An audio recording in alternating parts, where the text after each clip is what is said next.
Hello, listening people. Hello! You're listening to Spin Polish Presents Unappreciated Masterpieces. I'm Ryan Sliwinski. And I'm Bartek. Bartek? Bartek whom? Bartek, your friend. Oh, you're my friend? We're just But- co-hosts, okay? We're not friends. Are you just here for the paycheck? I'm just here for that big fat money, you know, and the groupies, the podcast groupies. You know what I'm talking about? Those Spit and Polish fans. You know why they know why we're called Spit and Polish. Oh, is it because we're always spitting? And we're both Polish, of course. I mean, there's no sexual innuendo needed for Spit and Polish. We're both Polish? We are both Polish. Sliwinski and Bartek are very Polish names. If they were any other kind of nationality names, we would be called Spit and Dutch or something. I don't know. So, But they're not. They're swallow Polish. in German. Is that Dutch?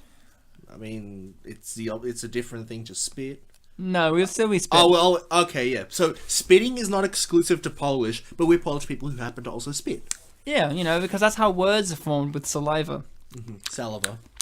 Yeah, lovely saliva. So what we do on this show is on Unappreciated Masterpieces, Bartek, is, in case you didn't know... Are you asking me or are you telling me? I'm telling you. Your like, inflection is confusing me. No, my inflection is, it's like you don't know, okay? Like, Okay. what we doing on this show, Bartek, like you're not too sure, I can What? hear, is we do feature-length audio commentaries for movies that seemingly don't deserve them, but that's where we differ. We say, hey... Wait, they do. You and I differ? Well, the we royal, together to the others? royal we, the Oh, I royal see. we, the European we. Yes, Sorry, I was still laughing at Royal We. it's For when the queen pees. strings, yeah. We say no. These movies deserve more attention because at the end of the day, they are pieces of art and entertainment. A brave soul had an idea one day, and they took that idea and they shared it with the world. And the world didn't reject it necessarily, but they didn't accept it either. And that's just tragic, that's the kind of stuff that they would have spoken about in Greek fables. Yeah, they're like, who the hell do you think you are, John Hughes? I don't know who John Hughes is, but I'm sure we're going to get into who that man is. Bartek, we're going to be covering a film today. A film of an emotional resonancy for everyone involved. I don't know what it is, though. What is the film? What is the unappreciated masterpiece? So while you were talking, I got a phone call from that John Hughes guy, and he was telling me, don't you forget about me. I can't. So I said, okay. I will forget. I don't know who he is. Okay. So I think he likes the Breakfast Club. I don't know. Breakfast is a club for it? Great. Yeah. So, what's the film? The film that I will read off of my piece of paper because it's a very complicated title. It's a right? Polish piece of paper. I'm reading it by The- lighting. I had to one light half of this- 16 candles around so I could read it. One half of the paper's white, the other half's red, By the way, audience, I hope you're getting all my John Hughes references. I don't know who John Hughes is, so Fair enough. I do not get the reference. That's some weird Did he make Weird Science? Oh, I don't know. Okay. Hold on to that. That will be a thing for the end. Oh, okay. Shit, I'm good at predicting this stuff, aren't I? The film that we are doing today is Drillbit Taylor, Ochroniarz Amator. Ah, that classic Polish language that I don't understand. I don't speak Polish, Bartek. Why are you doing this to me? Because you asked me before the. Wait, could you read it again? Maybe I'll nail it this time. Okay, don't worry about the first two words. They don't matter. Okay, I don't want to know. Right. Okay. Drillbit Taylor, Ochroniarz Amator. You mean the John Hughes classic Drillbit Taylor? Yes! Yes, I Ryan! don't know what the Polish is. Ochroniarz Amator means amateur bodyguard. Apt title. But we need an That's what the Polish amateur. do. We need an amateur guest. Yeah? Who could that guest be? Ladies and gentlemen, joining us once again on the show, the man whose last name only has one L, Nathan two. Maloy. Yeah, the Royal Wee Wee. I noticed you were summarising my character before you introduced me. Is that what all that Royal Ho was for? It is the Queen of England herself. Oh, jolly good. Jolly good. Jolly good. The Queen of The Queen England. uses British slang. Oh, quite right. You know the Queen, she's always down with the kids. Also, I think she just had an Irish accent for a second. Well, Northern Islands, as we Well, learned in previous when episodes she in the UK. when she takes over land, she has to pick up the dialect. It's just part of the job. But in a previous episode of the show, I can't remember which, we had to teach Bartek that Northern Ireland was in fact in the UK, and not all of Ireland was in the UK. Yeah. I think it might have been St. Trinian's too, because I think Lauren was there. No? It was recenter. Yeah, it feels more recent. Recenter. What a great use of the English language from the Queen. Now, Queenie Maloy, Oh, as quite in right. Mick Malloy's son. Oh, quite right. I didn't want to brag about it, but we do have a famous celebrity son here, the Queen of England. I mean, he'll deny it as much as he can, but the name is there, so clearly it must The be name is true. there. We have a It son must of a be Mick true. Malloy. Yeah, it must be true. Because how do you spell it? No one knows. No one So, knows. you guys, MIQ. Malloy, Bartek, and myself were all lucky to do the film Drillbit Taylor, which came out in what year? 2008, I believe. What a simple time to be alive. 2008. Obama's got into the president. Yes, we can, and look at where we are now. A simpler time. Yeah. So, Simpler whether president. is today the simpler time? I love the fact that the two highlights of that year was this film and Obama becoming president. Nothing else happened. I don't want to name names. Financial crisis. No, I nothing don't want else to happened. name names, but one helped the other. Oh. And I think you know which way round. Drillbit Taylor helped Exactly. him, Meet Dave Obama, was get probably the being presidency. filmed. Yeah, everything was being filmed in 2008, including us doing this recording. That's right, we're doing it in 2008. Wow. Who guessed? Whoa, Obama's Wow. still president. Whoa, I'm still using a Discman. Hey, wouldn't it be silly if Trump became president? He wouldn't even run. Oh, it'd be absurd. You're crazy. What's next? Kanye running? Jesus. No, The Rock running. Hey, Hey, are we 15 hey, I respect. again, or are we just time traveling? Oh, sorry. Hey, I respect The Rock. I don't know why I sound like that in 15. Mickey Mouse? It's me, Luigi. Give me all your money. So, guys, get your copy of Drillbit Taylor, which is still in cinemas according to our timeline, ready. Because I imagine you all have a legal copy ready, because Drillbit Taylor isn't just a film, but an experience. So get it ready, because I'm going to do a countdown, and when I say play, you're going to press play, and you're going to be hopefully synced up with us. Right, you should say a word other than play, then when they play, it's like, I didn't say play yet, guys. We can do a Yeah. countdown? Oh, yes, we're going to do it from 3. Okay, so here we Should go. we do it from 3 or 40? 43, 43, 42, 41. No, I'm not. We're 40 terrible. seconds, 40 seconds later. 40 seconds later. Oh, no, 3, should have started. Okay. 2, 1, play. Go. I said play, and you said go. Now the audience is completely lost at where The we're audience like, at. wait, did Ryan say go or play? Because if he said go, I can't do it. And We are- Malloy said play, I still can't do it because I have to We're wait in for a Ryan to say glorious amount of 12 seconds. So, play. Paramount, it's like Pootie Tang all over again. I still love this logo. I don't know why. I went to see a movie recently. I don't want to name names of movies that I saw recently in the year 2008, but Hancock? Was that 2008? yeah, no. In real world, I saw a movie recently. It was a TriStar movie, and the horse is different. They've like animated the horse, and it's terrifying. I don't like it. I don't like new things. Did the horse tell you to turn off your mobile phone or something at least? The horse luckily said to me, "Hey Ryan, in Drillbit Taylor, you'll have a main character named after you," and I'm glad. Your T-Dog. I am T-Dog in this episode. No, I'm going to go straight off the bat in my history of the movie, which is I have no history. I heard of the movie and I said, we got to do this for the show. And when I started, I'm like, hey, that guy's name's Ryan. Why does he want to change it to T-Dog? And by the way, our dog is still good. You know, just saying. And I'm very proud because this movie proved to me that I'm our dog. I mean, T-Dog. Because not only does this kid have curly hair, and his name's Ryan, but later on he wears a shirt that I owned at that age, which is a shirt from South Park, Oh, the throwing up? throwing Stan, is it? Throwing Yeah, up on Wendy. on Wendy's face. I had that exact shirt. Shirt. Well, you know that This film is the actually a actor who bio. played- No, Really? That shirt was a common occurrence enough that two people from two completely separate countries have the same shirt? But we should. yeah. Hold on. I looked up. It's actually kind of crazy. I looked up his actor. He was born in 1993, Ryan. Fuck, it's me. And I he's- think you might be a month or so Can I just older. say I'm jealous of this child? Yeah, How- this he- grown man, yeah. Well, it's more You the mean child John- being yelled at. You mean But- John Lennon? Yeah, look how much this room is like a spaceship. Huge. Hey, you didn't have a room growing up? I had a room growing up. Not At least like 3 rooms big. Oh, my room was pretty big. Is mean, your if- room this? If you're in the Now I'm jealous of somebody. Now this is Nathan's room here. And Yeah. Nathan is in fact not Owen Wilson.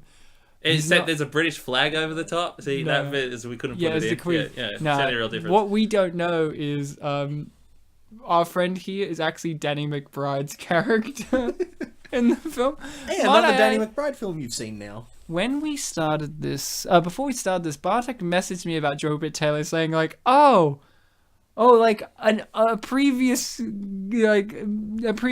movie star from the show is in the movie, and I'm like, there's fucking 3 or 4 of them at least, and I just replied with the best one I could, which is, you're right, Stephen Root, what a hero. He's such a pathetic fat loser in Bartek's eyes in previous movies. Did I say that about the actor or the character though? You just said, hey, look at this pathetic fat guy. And I'm like, how dare you say that about Stephen Root, the voice of Mr. Dotrieve? To be fair, just call him Bill, Ryan. No, because his last name's too good. Okay. And I always think of the episodes of King of the Hill where he's teamed up with, what's her name? Luann? Yeah, Luann? probably that's a name. And she's like, Mr. Dotrieve. And I'm like, yeah. So this is my history of the movie. I have now seen it, and I liked it. Because I got to see Owen Wilson's butt. Yeah, so Is it actually his butt? though? People not watching along, Ryan said that as we see naked Owen Wilson from behind and his behind. Bartek, what's your history with this film? I saw it in the cinema with my friend and his family. Which friend? His name is Morgan. Should we have had him on the show? I haven't seen him in a long time. Is that because of This this would have film? reunited. This would have reunited you.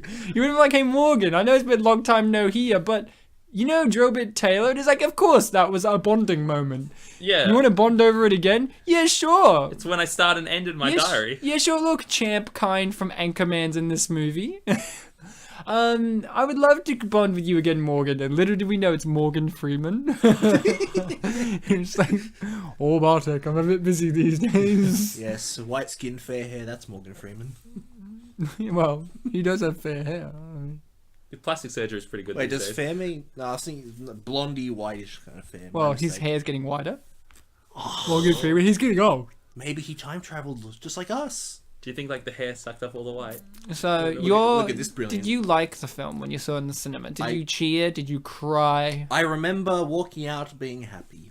And that's exactly how I felt walking in and out of this movie. What about you, Nathan Maloy? Your history with the film? My history of the film is I had no idea about this film even existing until yesterday. But I do love the fact in this film is it combines 5 or 6 different ideas of a film into one big film. Isn't that what a film is? Yeah, but a film's normally a basic beginning, a basic middle, a basic end. This So you're film- saying this is a supreme beginning, a supreme middle, and a supreme I'd say end. this is a supreme beginning, about 26 middles, and then an end that just mwah, finishes up the pie perfectly. Also, Ryan, sometimes you have to consider that just because some things have a simple structure, like that was 3 elements, maybe there are other elements that we haven't even thought of that this film has used. Like, this sequence here really reminded me of Seth Rogen's previous outing on our show, The Guilt Trip. This woman looks a lot She like did. Barbara Streisand. Yeah. He is obviously a young Seth Rogen stand-in. Is this the prequel to The Guilt Trip? Like, is this them? And, like... They clearly do have that kind of like Jersey Jew kind of... Wow, yeah, the like Jersey accent. Jew accent. The classic stereotype that everyone knows about. You know the Jersey boys? Oh, Get yeah. ready. I mean, it did sound... Step aside, Broadway. We got a new musical. It did sound kind of funny. Do the Jew, the Jew. The Jersey Jews. It sounded kind of funny saying Jersey Jew, but like it is a thing. It's a Jew. But you never hear about the Jersey. Yeah, it's like the most unheard of stereotype I've ever heard of in my life. Wait, I do like... South Park didn't have one. Can I just praise this movie? I like the setup here. It actually was a Yeah. little bit of a twist for me that came later in the movie, that this woman actually is... Josh Peck's mum? Also, this setup here. Yeah. Can I get straight into this? Go ahead, Ryan. Yeah. I call this kid Bus Kid, right? Now, from what I can gather, this kid is a friend of this kid from primary school or whatever equivalent it is. And now they're going to make Elementary school or whatever. And they're going to separate now Like on the Beatles. bus. Now, here's the thing. Later on, there's a scene in which a kid's being shoved into a locker. Yeah. And they save this kid, and this kid becomes their friend. I spent a very long time in this movie thinking that kid was this kid. And I'm like, that's not the same. That's not Bus Kid. Yeah. Where's Bus Kid? And then Bus Okay. Kid appears later as a jock in their level. So, like, yeah, in their like a year dick. level, he's their jock version. Like, he's filming him. became cool. He became cool. Yeah. And I was actually like this. I miss Bus Kid, you know? Like, I really, like, no You've changed, offense. man. I really didn't mind the kid that they got whose name's Emmett. Yes. He was fine. I will go into him quite thoroughly, but I liked this. Ooh. I really liked this Bus Kid, you know? This Bus Kid had the right amount of charisma and charm, and he's in few scenes, but I remember him, and that's the talent of an actor. I really he's- hope his career gets off the ground and he He's goes places. He's definitely one of the most aloof characters in the film. And I really thought he was one of the main three characters for a little bit. And I'm like, this kid doesn't look like the Bus Kid as much. Maybe he's grown during the shoot? I mean, doesn't that just say it's a pretty solid actor? If the very few scenes he's in, he takes the scene away. No. I didn't look up Bus Kid's actor's age, but I know that Emmett is a fair amount of months older than Ryan. Fuck. Both Ryans, in fact. Is there any significance to this shirt existing before this, or have they just made up this shirt? What do you mean? That's a famous shirt. So it actually is a famous shirt. I had that shirt when I grew up.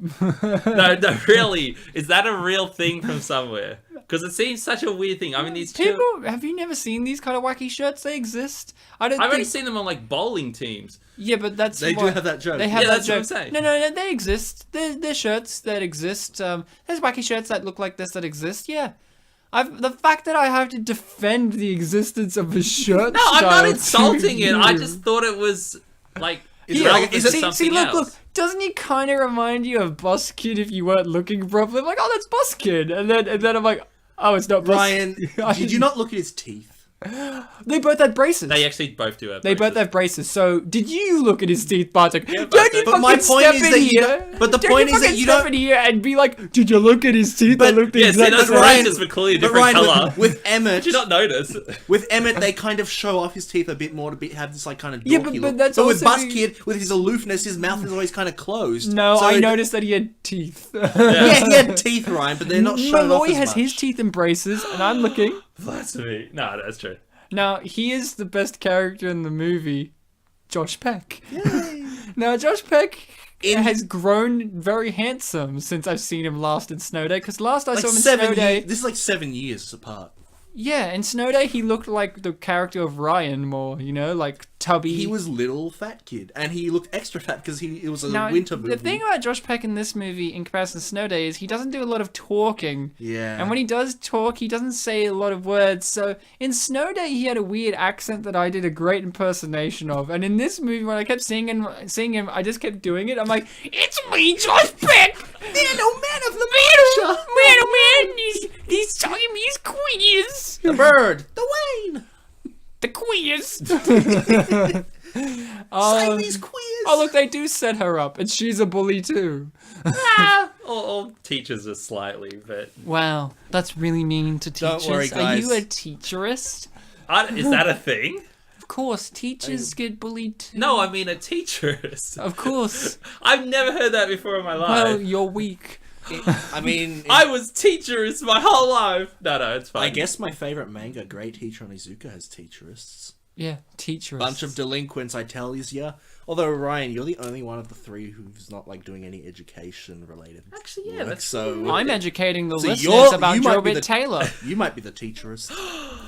No, no, against here's... the educating Now watch our this youth. scene. Well, watch this scene. Yeah. Now, this scene here illustrated something that I felt was really ingenious, which is the film kind of set up, for me at least, a possibility of a con artist here, because the policeman here treats him with no compassion because he'd rather treat homeless people with addictions or illnesses, and he feels like this guy's just an asshole. And it actually made me wonder, is Drillbit Taylor actually homeless for real, or is he one of these rich people that just kind of, lounge about and pretend to do this? Oh, yeah. And I thought that for a good portion of the movie, because I thought that cop's attitude really disrespectful, and I thought, well, Drillbit must be doing something to gain that level of The disrespect. cop clearly knows who he is. Yeah, exactly, but it didn't work out like that, and in the end, I actually have to say that cop was a genuine asshole, because he's like, I favor these certain types of homeless over you, you're just an asshole. It's like, he's still homeless, and when Owen Wilson makes that brave comment of, fine, I'll get addicted to crack, then do I get your sympathy? It's genuine. I actually believe, like, wow, what a way to look at the world. A police officer, someone who has to serve and protect, that's their view. And that's the thing, this movie really does deal with the issues of destitution, of homelessness, the perspectives that we as people who aren't homeless have upon them. Like Leslie Mann says that she gets irritated by them, and our main character in the adult storyline is homeless, and we like him, we root for him. He doesn't rub it in our faces that he's homeless and his life's in shambles. He finds a middle ground. And he's best friends with the main actor from Your Highness. Jane Franco, wow. Wrong Seth Rogen written film, Ryan. Danny McBridesy. So you're right, I should have looked at his teeth. They're so available. I don't know. They're kind of like the other guy's teeth. I kind of get you. it. They're I teeth kind of that is get it. Yeah, no, I get it. You just see braces and you assume there's only one braces character in the whole film. I get it. Yeah, because how many times do you see braces in movies for every character? like Like if this kid has, like, does Josh love Josh Peck's glasses? Yeah, it's true. So Maloy, you saw this film for the first time. Yeah. For this show, as did I. Yeah. What were you expecting from the movie, and what did you get? I was expecting pretty basic comedy, and what I got was a lot of action, which I didn't expect. There was a lot more of pratfalls, a lot more violence than I was expecting in this film, and a lot more of things actually happening. Such as Josh Peck has an inexplicable war scar on his eye, just to make him look like more of a badass. Yeah, and there's other stuff set up as well, like... Are we going to say things that are happening Please, we're later gonna on in the kiss him. film, or are we going to say when they come up? We could say them, just build up to them. So what do you want to talk about? Do you want to talk about Josh Peck? I want to It's a talk nice- about the fact that this child or adult somehow ends up with a samurai sword. Well, no, it's clearly set up. His parents live in Shanghai, don't they, or somewhere? Yeah. Hong Kong, I Hong think. Kong. Yeah. So Also, his one of the family- rumors about him that's mentioned throughout the movie is that he cut off a kid's Arm arm with a samurai sword. So it's established in a way. It's established Yeah. is that this kid has a sword. Now, why does this kid have a sword? Well, the bully we're talking about, he's this champion here. He's wearing he's wearing a hammer and sickle shirt in this scene. I completely missed that I the did first too. time. That's I only amazing. noticed it now. So they've really set up this character's communist ideals, and that's why he's so apathetic towards these capitalist Bullying dogs. for Oh, all. look, Frankie Muniz is in there. Was he? Yeah. There he is at the Oh, bottom. and Mario Lopez from Saved by the Bell was also So I wish Josh Peck was in there. A picture of Drake. there. Drake Bell. Yeah. Also, in my head, I really wanted the other bully to be Drake Bell. Yeah, that would have been good. There is a Drake and Josh reference in this film. Is it that they crash a car? The way Wade says brother, he says it like Josh does in the show Drake and Josh. He says brother. Isn't that just how Josh Peck says brother? In Drake and Josh, that's how he says it. But maybe that's how he says it in real life. Brother! Maybe Josh Oh Peck. God, brother! Watch out, old bro! Yeah.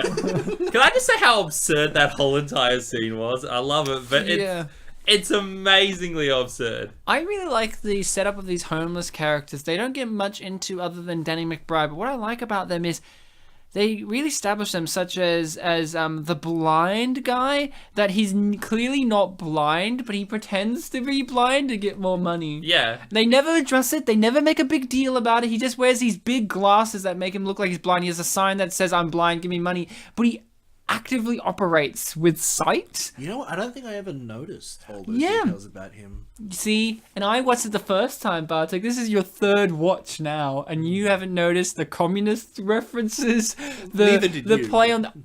This is my second time, so I'm one Yeah, step exactly. ahead. We're all both one below, and they're really well hidden actually. Yeah, this film It's kind of like has- Communist I Spy. Yeah. It's pretty much what this is. It's great. And his cap says LA, so he's clearly from LA. And this is weird because the film's taking place in America, where LA is. What? And LA is where Surf Ninjas was set. And look at that blind guy. Maybe he got blinded by ninjas. You know, you never know. I like how his hat has bottle caps. Oh wow. Wow, did These you? are really small details I haven't even noticed. It's called mise en scene. It's a film technique. It's also called that- costuming, but yeah. It's part of mise en scene. Yeah. In the sense that, yeah, you have to wear clothes for some scenes. Hey, look at the panpipe guy in the background. He was my favorite character. Oh my god. Really? Okay. No, I'm kidding. My favorite character is. I'm still yet to reveal who they are, but you'll know. I mean, You'll know. is it one of the bodyguards guys? You wish it was one of the bodyguard guys. They were pretty great. The We're not bodyguard even. guys. We're not even going to get there yet. It's later in the movie. Okay. You'll see. Is it in like the party scene, the climax? Oh, or well, I don't want to something? talk about that scene. Yeah, it's too party-rific. And Ryan's joking, it's this guy, It's actually Jimi Hendrix. he looks nothing like Jimi Hendrix, and they're like he looks Are like you kidding? wow, he looks like Jimi Hendrix. So Bartek, Yes. upon the third rewatch, you're noticing these magnificent moments, Ass, such as boobs, lips. Did you concrete. notice that they clearly kind of have an undertone towards this character of Emmett being gay? Undertone? Well, no. Think about this genuinely. This is a Seth Rogen movie. Now, talk about Seth Rogen as positively and negatively as you like. He does not treat gay people very well in the movies. If gay people exist, the joke for they're gay, dude. Because Seth Rogen, no matter how much of a stoner he likes to pretend he is, he's still a dude bro, which is fine. I don't mind that necessarily. But dude bros come with their whole gay, and that's enough. Once movie, our two main heroes never really reference the fact that this character is clearly gay. That's why I make it as an undertone, because he never really does anything overtly gay. You're He right, just man. wears, He wasn't watching the video. He was dancing to the music. he wears musical shirts all the Yep, time, I such noticed as that. Cats. He wears the gayest musicals as well, like Rent, Cats. And at the end, there's a subtle little moment here that I wondered if you guys noticed. Stephen Root, classic. That the main guy with the glasses gets the girl, and Ryan and Emmett walk off arm in arm together, and Ryan has his arm on Emmett's shoulder, and Emmett is gently touching his hip. Okay. Watch it. It's very caressing I in a very remember the- sensual way. I remember the arm, but I don't remember the hip. Yeah, it's very sensual, and that made me go, oh, okay, are they setting up that they might be a thing? Because if Ryan turned out to be gay, I wouldn't mind that. That would actually be a kind of cute little surprise. Maybe the sequel. Drill again. Taylor. Alamo Taylor, that's what it'd be called. So Stephen Root is here, Maloy, and he's the principal. Ah, yes. Now, in a previous episode we had on the show, he was in a movie called Over Her Dead Body, and he killed Eva Longoria, technically. Accidentally, but yeah. Accidentally, and what a hero. And he died off screen, apparently. And Bartek referred to him as, yeah, this pathetic fat guy, like he's some, and then had a 10-minute spiel about a voice actress that appears in one scene in that movie that's a voice actress in Final Fantasy X? 13. And he's like, did you see this pathetic fat guy, Stephen Root? Here he is. To be fair, I was talking about the character, not the actor. But you didn't say that, so you're like, this pathetic But I fat think- guy. Oh, God. I think you can give it to me that when we talk about people in the show, we're talking about the characters. It's just I look at Stephen Root and I just go, fat guy, like he just looks like a middle-aged I mean, guy. he's standing next to Eva Longoria, so... Oh, anyone looks like a pathetic fat guy when next to Stephen Longoria. But I just wanted to note, Stephen Root's in this movie, and obviously you looked at the cast, Bartek, but did you recognize that's the man from Over Her Dead Body? Because You know the one what? thing is, he's a shapeshifter of an actor. He really can change with glasses, hairstyles, beards, outfits. You know what was amazing was in the opening credits I saw his name and I'm like, oh, Stephen Root. Lest we forget. I'm gonna like notice him this time, and then I watched the whole movie and I forgot that I saw his name in the credits, so it didn't immediately click to me. Maloy just Yeah, I was wants to going to go say, on. this is the type of action that I wasn't expecting when I put this film What on. are you talking about? Nothing's happening. Did you not get hit by cars by bullies? Surprisingly, no. Oh, you were the bully. Okay. Oh, no, I can't drive. It was that more from? of a bicycle. You're with a Josh very slow Peck. pedal. You're Josh Peck then. I was You're about the to one say, in the passenger seat You being know, like, get him. you know what, Ryan? Get him. I was about to say he's not from Hong Kong. Josh Peck's not from Hong Kong, so that fits. Yeah. I like, oh, There he there's is, Bus Ryan. Kid. Oh, is that the motive? That's okay, Bus Kid. is You didn't this notice the him point there? when you know... No, I did, but it was Okay. like, this is a good portion into the movie of Emmett being a character. Like, why is he in the bus? Now, in this Hong is a Kong? great scene here. This is very reminiscent of a Ferris Bueller's Day Off, which, let's tie that in. John Hughes wrote this movie, and it was his last movie. Oh, really? Yeah, he died. Oh. Like the next year, I believe, right? He was jogging and had a heart attack and died. Wasn't he going to a person's house? Yeah, he was jogging though. Like, Okay, I thought it was just walking. he was in his jogging outfit. So the remember, story. children, don't jog. That's the one lesson I learned from that. Look at Ryan, he's not going to jog. Yeah. And I'm Ryan, so look at me, not jog. Josh Peck, look at that acting. Get him, baby! See, I think that was implying that the car is alive. And No, that... I think it was implying that Josh Peck has a homosexual relationship with the male car. Oh, No. is this not a Herbie prequel? No, I'll be honest. This is my second favorite character of the movie is about the pier. in the garage. Ron Howard's dad, Rance Howard, who's in every single movie What was ever. his first name? Rance. Really, Rance. Okay. R-A-N-C-E. Yeah. Rance. I guess I have heard the name before. Yeah. He's in every single movie ever. He's Ron Howard's dad. He appears in lots of Ron Howard's movies, pretty much all of them if he's not cut from them. But apparently this is his first appearance on our show. And this may or may not be his first appearance on the show. I don't know. We didn't go far into the 90s. He could have been in Arthur. We haven't done Arthur. Huh? We haven't done. You mean Oscar? Oscar. What's Arthur? Arthur's that movie with that was remade with Russell Brand. Oh, fuck. Like Liza Minnelli's Oscar, though. Look at him here. I don't like gangbangers. Stay out. Get out of here, you gangbangers. So does he do that old man stereotype in all of these Yeah. films? He usually plays farmers or priests or Texans. That's what you would see him most in those roles. Farmers, Texans, What about or a priests. Texan farmer who's Wait, also a can we minister? talk about this guy who looks like Bob Hoskins for a sec? That was just so casual about a homeless man using his laptop Well, I when mean, he at that stepped point, away. what are you actually supposed to do? No. Excuse me. Am I crazy, Bartek? If I left my expensive laptop and a dirty bum started using it, I wouldn't be like this. Hey, get off the laptop. Like, that's how he was. He was like, hey, what are you doing? Get off my laptop. I would be like, hey, like, I just love that actor's choice because he was like, oh, I'm in a Starbucks. Don't raise your voice. It might have been his choice, and I hope it was, because I think that, we can trust an adult to pick his. But I mean, acting like, style. no, really, if you leave something on a table at a restaurant and someone else uses it, you can't exactly Yeah, but you're start a fight. standing 5-second rule. Yeah. Yes! Oh, I should have left that! No, I mean, you can't exactly start a fight with them. Which hitman was your favorite? I mean, bodyguard was your favorite. I mean, isn't it obvious? This guy. No. Is it the effeminately gay Yes. one? No, I almost chose him, but I think my favorite is Adam Baldwin, who's playing the really normal, disgruntled guard. You'll see him in a second. Like, he's very quick. But I liked it because for some reason they chucked in a normal person. Remember this guy? He comes back. Him. I like this guy. Well, it's so stupid. Yeah, no, it's like, great. like, I liked him because... I like this guy. No, this guy's my favorite. That's what I'm saying. Can I be honest?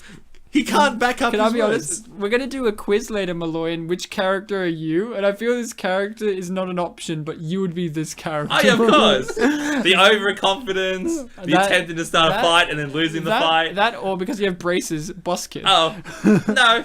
Yeah, probably. No, that's about Well, right. no, not Bus Kid. No, not, Bus Kid. Not Bus Kid. No, he's not gonna be Emmett. See, He's now- gonna be boss kid. At Oh. that point, if I was those children, I would have walked out and hired the guy outside. The He's poor- already beaten up a guy. He's justified himself. I Beat like- up the guy who's clearly weak. I like this bit. Oh, Oh, his hand isn't even got liquid on it. Yeah. yeah. It's probably just dry ice. What? Like How the could you smoke say coming out. that? I like this guy. I like the black guy that's all into the hip hop, but he's a big country and western fan. He's like, I love country and western. What? Yeah. You think I like Tupac? Oh, that was a really good line. That was It was- actually a really good line. It was a classic line. I wanted it inscribed on my grave. Yeah. So, I liked how Drillbit Taylor would. Here's the thing: this character's a really hard line to walk in a film because what it is, and only John Hughes and Owen Wilson and Seth Rogen can do this kind of element. It's an inherently... John Hughes is dead. Huh? John Hughes is dead, so there's only 2 left. It's an inherently dark topic to deal with if you really want to go about it. In a day that this film was made, you can't walk the line of having a disgusting, homeless, middle-aged man with a bunch of kids without certain issues being addressed. But this film really does walk the line, and I never really thought of those issues, really. Like, I never thought about, like, is this kind of sus? Is this kind of like, I thought it was sus on the fact that he was ripping them off, but in films, but in films these days or TV shows, and even back then when this was made, this would have been something that could have sunk a movie, even if there was no implied tone, which there isn't in this movie. Just the sheer nature of a grown man with young children in a close environment which is physically touching them, all that kind of stuff, really brings a lot of dark issues into any comedy film. But only the magic of John Hughes, Seth Rogen, and Owen Wilson's glamorous performance can really make you overlook that as an issue in the first place, to the point in which you never thought about it. I honestly never thought about it until right now. And you know what, Ryan? In that other John Hughes film we did, we were the ones talking about fucking babies. Yeah, we were the monsters. So I think Owen Wilson's a great performer. What do you guys think about Owen and his Wilson? I honestly think he nailed it in this film. Like, I wasn't how he plays that straight face. This scene especially. Look in my eyes. It's a really good idea. Don't look at my fucked up nose. Look in my eyes. Yeah, it's kind of like, this is the point. Stop trying to get me to bully Owen. But no, I know what game you're playing. Yeah. You know what game I'm playing? I clearly have a favorite Wilson brother. It's Luke. Oh, I think Luke Wilson is very proud of Owen's performance in this film. I think Luke Wilson is so proud of his own performance as Kelso's older brother. Yes. In that 70s show. Yeah, I haven't watched that show in so long. I barely remember Ashton it. Kutcher's older brother. He only appeared in 1 season. Oh, well. He was great. They should have kept him on. He was much better than fucking replacement Kelso. Blonde-haired guy. Oh, Randy. They should have just brought Luke Wilson in and be like, you're the new Kelso. They still call him Kelso. See? So you were saying you love Owen, you want to fuck him. Okay, we get it. Well, what's your favorite Owen Wilson performance? No, but I'm saying, I reckon, out of short memory, because I don't like a lot of the stuff he's done, but in this it really worked. I think it was just something about the direct nature of it and how straight pan he played all of his lines that really actually worked. And the thing about it too, I kind of like his wing. Yeah, it took me a while to figure out what he was doing before he actually said it. I'm like, okay. What I like about this movie is they know how to use the right amount of Owen Wilson in the movie, because this movie, you have 2 main characters, because there's 2 main stories. You have the main characters, Owen Wilson and what was it, Wayne? Wade. They're the 2 main characters, and they evenly pan out how much you see of each one. I'd say Wade's your main character, definitely, even though the movie's called Drillbit Taylor. And the thing is, Owen Wilson's a good presence, but he can be grating, because he only can play Owen Wilson, and that's good. Certain actors, you need them to just play Eugene Levy. You just need them to play, Owen Wilson. You need them to play this, and this. And in this movie, he's in it the right amount, because he can be grating as a leading man. No offense to him, but he's just, he's just so easygoing. Wow. He doesn't really use too much of his mannerism. Like, he doesn't really do the weird whisper. Yeah, he doesn't do it as much in this. My favorite Owen Wilson performance still has to be a toss-up between him as Hansel in Zoolander, because that's the quintessential Owen Wilson performance. You're Derek Zoolander. Yeah, that's where he does. Wow. And I quite like him in pretty much any Wes Anderson movie, because Wes Anderson knows how to use Owen Wilson as his Owen Wilson in this. Bartek, what about you? What's your feeling towards Owen? Because we've had him on the show before in Starsky and Hutch, and again, used very well in that movie. Yeah, and he's saying... And he played Owen Wilson. Here's the thing. His face when he was singing in that film was a bit weird, though. Here's the thing about Owen Wilson. I want you to really think about this. Owen Wilson, nice guy or not? I get the impression that he is. Okay, here's another question. Owen Wilson, in most of the movies you see him in, does he play an upright nice guy? See, when you say upright, I'm starting to now realize, yeah, he doesn't. I don't remember how he was in the Darjeeling, but he typically he plays jerks a bit. He plays deceivers. He plays liars. But He's got a heart of gold as an individual he's that you buy funny, into yeah. it. Like, there's a famous You Mean Dupree where he's an annoying guy, but you kind of like him because he's Owen Wilson. Yeah, he didn't mean anything bad in that film. No, he didn't. Remember. No, but he's annoying. Like, he's kind of the antagonist figure, if you had to have one. And he's kind of like, oh, this guy who was kind of below me is becoming super successful, and I'm really jealous. Exactly. So and Owen my Wilson, boss wants me to get a vasectomy. Owen Wilson's charisma. Yeah. You a fan? Does he buy you in? Yes, I love Owen Wilson. So when we saw the family photo, Maloy looked like he wanted to say something. Yeah, I didn't actually notice. Did you not have a family to take a photo with? Dude, that's really dark. No, I was gonna say no. the motif that they had that was really cool with the rest of the family on one side and an exploration between Wade. I hadn't actually noticed. I've never seen that before. No, neither have I. That's why I just noticed it then. I'm like, that's actually a really good. I noticed it yesterday, but this time I noticed that the twin boys were dressed kind of like Steve from Blue's Clues. Yeah. Can I also note that she smells something peculiar, and her first thought is Ryan. Not the complete stranger kid that I've never met till this point, Emmett. Well, I mean, they were hanging out for a little while before this point. She At might Ryan's have off-screen. house. Maybe. No, I also mean like Hey, look, this. Kevin Hart. I also noted Kevin Hart down as well. I was like, Kevin Hart has been in movies in this show as minor supporting roles. Too much. Has Meet Dave. Yeah, I thought that was the only one. Yeah, but that's like too many. He played number 17 in The Mouth. 2008 to 2009 was Kevin Hart's rising period. You know, I mentioned Meet Dave earlier as not thinking about it, but yeah, Kevin Hart was in Meet Dave. This film is Meet Drillbit Taylor, and the thing about Drillbit is he's a homeless man who needs money. He's got deceiving friends who use him. He wants to go to Canada. We all understand him. And We're a lot like him, aren't we, Maloy? Yeah, exactly. You've ever wanted to go to Canada? Actually, ironically, yes.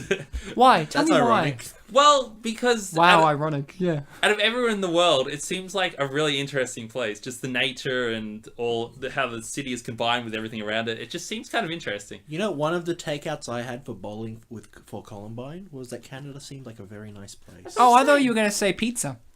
But that's the thing. Like, nobody ever really says anything negative about Canada as a place to visit. Bartek's looking at me I like, feel like I don't know Ryan what made you a joke, but I don't know what. You said one of the takeouts that I had from okay. Columbine was pizza. Sorry, that joke just went right over me, Bartek, by a mile. It's because you did see the communist metaphors in this movie. It's because we didn't see Ryan's brilliant humor. See, this guy... Like Kevin Hart. Kevin, you... Ryan's a big Here's the shirt! I own that shirt. Yeah, ew. Here's the difference, though. My shirt was grey. Oh, that changes everything. That changes fucking Yeah, nothing. I know. Yours was the See, real look, one. he's got the sword. See, he's holding the sword right there. Oh my god, I didn't notice that. Why don't you guys notice these things? I don't They're know. just right there. They shot the camera at Look, the thing. Hey guys, look, Owen Wilson's in the frame. Oh, I What? didn't notice that. Oh, he's got glasses. Do you see There's a that? bike! There's a bike! What? Oh my god, there's a blonde woman that just walked off. There's a the yellow screen. sign Don't with be nothing on it. absurd. That's stupid. Hey, wait, hold on. John Lennon? Hold on. What? Is that not Bus Kid? No, it's Owen Wilson. Sorry. Oh, okay. No, it's John Lennon. Hey, his braces are gone. Why do you keep bringing up John Lennon? Because he looks like John Lennon. Who? Wade. Wade? Hey, look at him. Oh, yeah, I guess. I guess he looks like John Lennon. I thought you pointed at the bully for a sec, because when you first said John Lennon, the bully was on the screen, and I've been leaning on going, what does he mean by that? Does he mean that... Ryan, the film keeps cutting. Okay, that's the problem with this film. The one weakness is, it's the editing. I think that's the weakness of this film. There comes a point in which I kind of forgot that Ryan and Emmett were in the movie, and I really thought Ryan was going to be more of a main I character. did too. He has his moment of the rap battle, which is one of my favorite scenes in the movie, because it doesn't go exactly how you think it's going to go. It was one of the few things I remembered about this film, like from when I saw it in the cinemas. The other thing was him being naked in his bed and his mum screaming. And Of course you remember that. Yeah. because The it was so early on, so you know. You know what I like about this Ryan character? He sounds like such an old man. Did he not sound old? Do you? His voice. He's got that voice. Where he's like... Well, he's also got a bit more of that Jersey accent. And Jersey Jew? You said it Jersey already. Jew, yeah. Oh, is he one of the singers? But Yeah, you know, he's Ryan Jersey Jew. Of course. I didn't The get- absolute classic. I didn't get as much of a Jew vibe from him, I guess. His mama. His mum also because His of the Jew Barbra mama. Streisand. Yeah. But, He's Jersey Jew mama. but definitely he The had a bit Jew of that vibes Jersey. are picking up on all the senses. That's just going crazy. Here's the best part. Emmett's the Jewish one. Yeah, I know, but the mum. But you're like... let's talk about the Jersey Jew of this one. It's like, Emmett's the one who's like, he's my bar mitzvah money. I mean, yeah, but I was just And his pointing name's out, Emmett. Yeah. I was more focusing on Ryan's, like, Jersey accent. Here's the weird thing, Bartek. You don't have to bring in the Jew thing, that's why I didn't We're going to mention do Jersey a Jew. quiz now. I'm going to pop Now? out a quiz, yeah. Okay. I feel this is a good time as Oh, training mixing montage. it up. Mixing it up. We mix it like We're we going to find stir out it. who Maloy is. You're going to tell Now, us weird who I thing am? is, Bartek, you got on this quiz Emmett. Yes, I am Emmett. And you spelled Emmett wrong, by the way. I think I spelt it the way that this quiz did, so maybe it got it Emmett, wrong. according to IMDb, is spelled E-M-I-T. One M and an I. Yeah. Yeah, I think the... Like Emmet. Could I just say, the quiz has its share of misspellings. So, I also got Emmett, which I thought was bullshit because the answers that I gave were nothing like Emmett. They were more like Ryan. It's also not trying to even tend to get right. I always try to be honest in mine. And it's like, you're Emmett. Like when it was like, when you're in a fight. We'll get there. Yeah. But we'll give Maloy a go. So, Maloy, I'm going to read you out the question. And then there's a series of answers. And you have to answer which one you are. Oh, building Okay, with anticipation. Question number one. Because this is which character from Drillbit Taylor are you questionnaire. Question number one. What would you say is a better nickname for you? Drillbit. I once accidentally hurt my finger with a drill. I don't care. I don't want a nickname. Nickname spelled as two separate words, by the way. Something cool like T-Dog. Skeletor. I'm pretty skinny. Or, my friends won't make up a nickname for me. Drill bit. I got my finger stuck in the door the other day. It seems the most appropriate. Yep. Yep. Okay, question number two. What would you say is the funniest thing that happens in the film? When the bully knocks Bob out in one punch? Class. Lol. I don't know. Wait, what? Who's Bob? Bob is Drillbit. Oh, right. No, what's the last part of that? When the bully knocks Bob out in one punch. Class. Lol. Like class lol. That's the bit I'm trying to follow. Well, clearly that's not your answer. Hold on. When they say to Drillbit, now I know why they call you Drillbit, because you screw people over. That was really witty. That's actually in the answer. Oh, And nice. then when Ryan and Wade were having that pathetic training fight, LMAO. And then other/can't choose. Oh, I kind of appreciate the second one for adding the insult and the joke in it. Yeah. All right, you're getting the second one. Okay, do you like rap music? Yeah, definitely. Or not really. Not really. I assume that was the context of how you want to answer Best it. quote in your opinion. Oh god, Oh. we have so many quotes. Oh! You know what this is? It's a wing. You're under it. All three of you, right here. Or, so, what do you do to provoke him? Well, he's fat, he's a dork, and I'm awesome. Or do you like, remember what the douchebag Drillbit taught us? Min over pain, not mind. Min. Or did you like, your Siamese queers? Or the last one, which is, I am not a hobbit. Okay, he's not a hobbit. I don't think. I reckon the first one. I still think it's a good idea. Yeah, the wing one. Yeah. What would you do if someone was bullying you? Agree to fight them? You're feeling brave. I have no idea how I would deal with that. I would be the bully. I don't take jip. Depends how old they are. If they're 17 or younger, then they're just a minor. I can't harm them. If they're 18 or over, I'd punch them in the face. Or hire someone to get rid of them. Which one was the second one? I have no idea how I would deal with that. Probably second one? Yeah, you're gonna be... Which sounds most like your personality. Protective, funny, but kinda useless at boxing techniques. Dorky, You witty... can just go the first one, you don't need the rest. Okay. One of them was musical, funny, and cool. No, I don't know how to play an instrument. Yeah, Okay. that's all right. I'm sorry, this was short, and don't worry, I'm not gonna ask you to comment or anything. I'd appreciate it if you do, but I completely understand if you're too busy and whatnot. Anyway, here's the last question. Are you on the side of good or evil? And then, here it is. Evil. Good. I think I'm somewhere in between. I think good, because I'm not throwing samurai swords at people, but You are Josh Peck. You are Emmett. Oh. Roll Emmett. Did you notice that every answer that he gave was not Emmett? Yeah. Basically, I also got Emmett. It actually makes me think. Emmett isn't good at boxing. Is techniques. Emmett the only answer you can Quick get? question. Go to the start and push the bottom ants for everything and see if Emmett comes up. I'm gonna do that. You guys, chat about this magnificent scene here in which we're setting up that our hero is now meeting a foe. And that foe is Danny McBride. Right, while we were doing the quiz, we had a scene where they were watching The Untouchables. I've seen that movie. I studied it in year 12. I heard about this one time.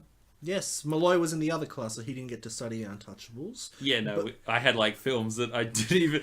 Yeah, Pretty Donnie much. Darko and... Yeah, we had Blade Runner. And You didn't Blade Runner. Those are good movies. They're good films, but you don't have to write an essay about them. It's more the problem. Every bottom answer that you get in the quiz is Emmett. Oh, for Pete's sake. Jesus Christ. I actually think Emmett's the only answer one Would it gets surprise in the quiz. You're going all tops now? No, I'm gonna go all drill bit answers. Okay, cool. I do like the way that they've actually done all these fighting techniques and stuff. Like all these fighting setups where the guy clearly has no idea what he's actually doing. It's kind of clever. Just because, let's be honest, if you were actually training a bunch of children to fight, would you have any idea what you're doing? No. No. Unless you gave them weapons and say, like, this you stab with, or this you pull the trigger. Yeah, I'm pretty sure that would make it way worse. That would Oh, make it I got complete- Drillbit Taylor! Oh, Okay, nice. drill bit exists. Drill bit does exist. What were the drill bit answers? Oh, you know, the ones where it's clearly his quotations or his line of thinking. So unless you think 100% like drill, You're gonna be you're gonna be Emmett. Emmett. Okay. Unless you're 100% like a character, you're Emmett. Okay, cool. Well, that's fine. At least we know there is a drill bit. Yes. There's a drill bit somewhere in there. We're all drill bits on the inside. It's funny because Yeah. you also picked the drill bit answer, Homeless. the first one. Like, you'd be called drill bit because you got your hand stuck Too in the bad door. you're Emmett, motherfucker. No. Just like us! no. We're Siamese queers. I No, know we're what you- triplets. The movie already established this. So you're Emmett, you're Ryan, so does that make me Wade? Yeah, of course. Wow. No, we're all Emmett. We're all Emmett. But your name is Ryan. I'm Emmett now. I changed it You're legally. T-Dog. Yeah, you're the Emmett. I'm M-Dog. M-Dog. You are the Emmett. No, of you're the group. E-Dog. I'm E-Dog. So, the movie, Like M. Maloy. Yeah. What did you think it was going to be about, though? Walking in, you hear the name Drillbit Taylor. What were you expecting? Probably a fitness camp. Yeah. Yeah. Like kind of one of those school retreat things where you Yeah. go through and the and you see bullies, the like, cover, at and you see camp- the cover, and Yeah. it's like him doing a kick at you. I also thought, in my vague memories of the ads of him training them, I thought, oh, it's their drill instructor, and he's teaching them to fight. Yeah, see that kind of makes Oh, sense. I see, because Yeah, exactly. Yeah, like the Okay. whole. And he looks like a gym drill and- instructor. Yeah, exactly. Okay. In like the promos where he's wearing all of his military clothes and he's kicking, I'm like, oh, okay, he's their drill instructor. That's kind of cool. It would be better if they got Ali Ermy to be their drill instructor. It's like, what kind of name's Ryan? Only That's- stingers and queers are called Ryan. That's I don't that's see any breaking new antlers on ground. you. He should play a drill instructor at some point. Fuck you. Can Josh Peck rap in every movie? Because I swear he does in Snow Day as well. Technically. Hey, it's a part of the rapping environment, okay? I would like to see Josh Peck He's in supplementary. 8 Mile. Yeah. It's me, Josh Peck, and I'm Eminem. man of La Mancha. I'm gonna go and fucking punch you.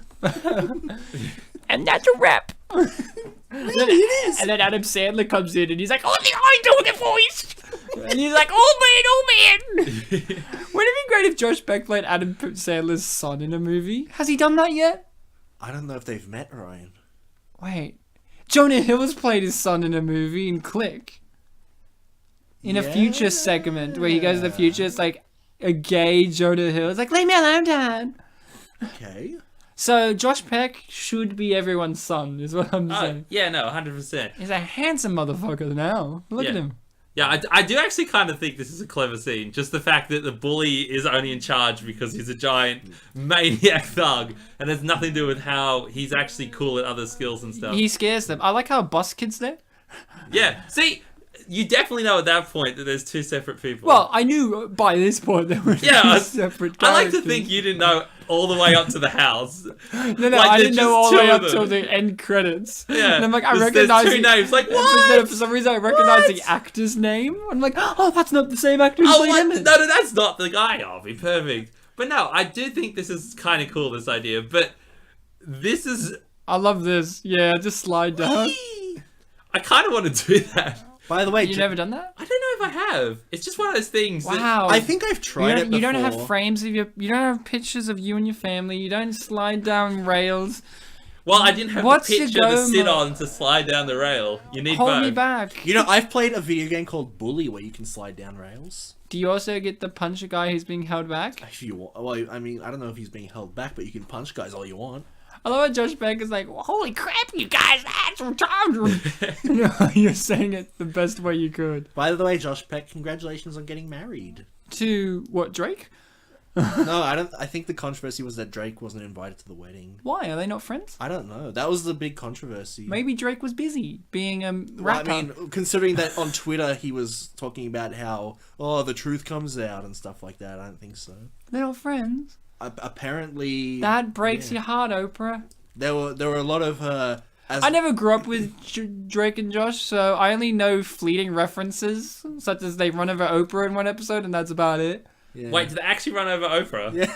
They hit Oprah with their car. And he's Josh is a huge fan of Oprah and he accidentally runs her over. and the only thing I know is Josh Peck made like a Vine. He had a Vine channel, and Josh Peck, one of his vines is him getting in a car with like a latte, and he's like, "What's out, Oprah?" And that's it.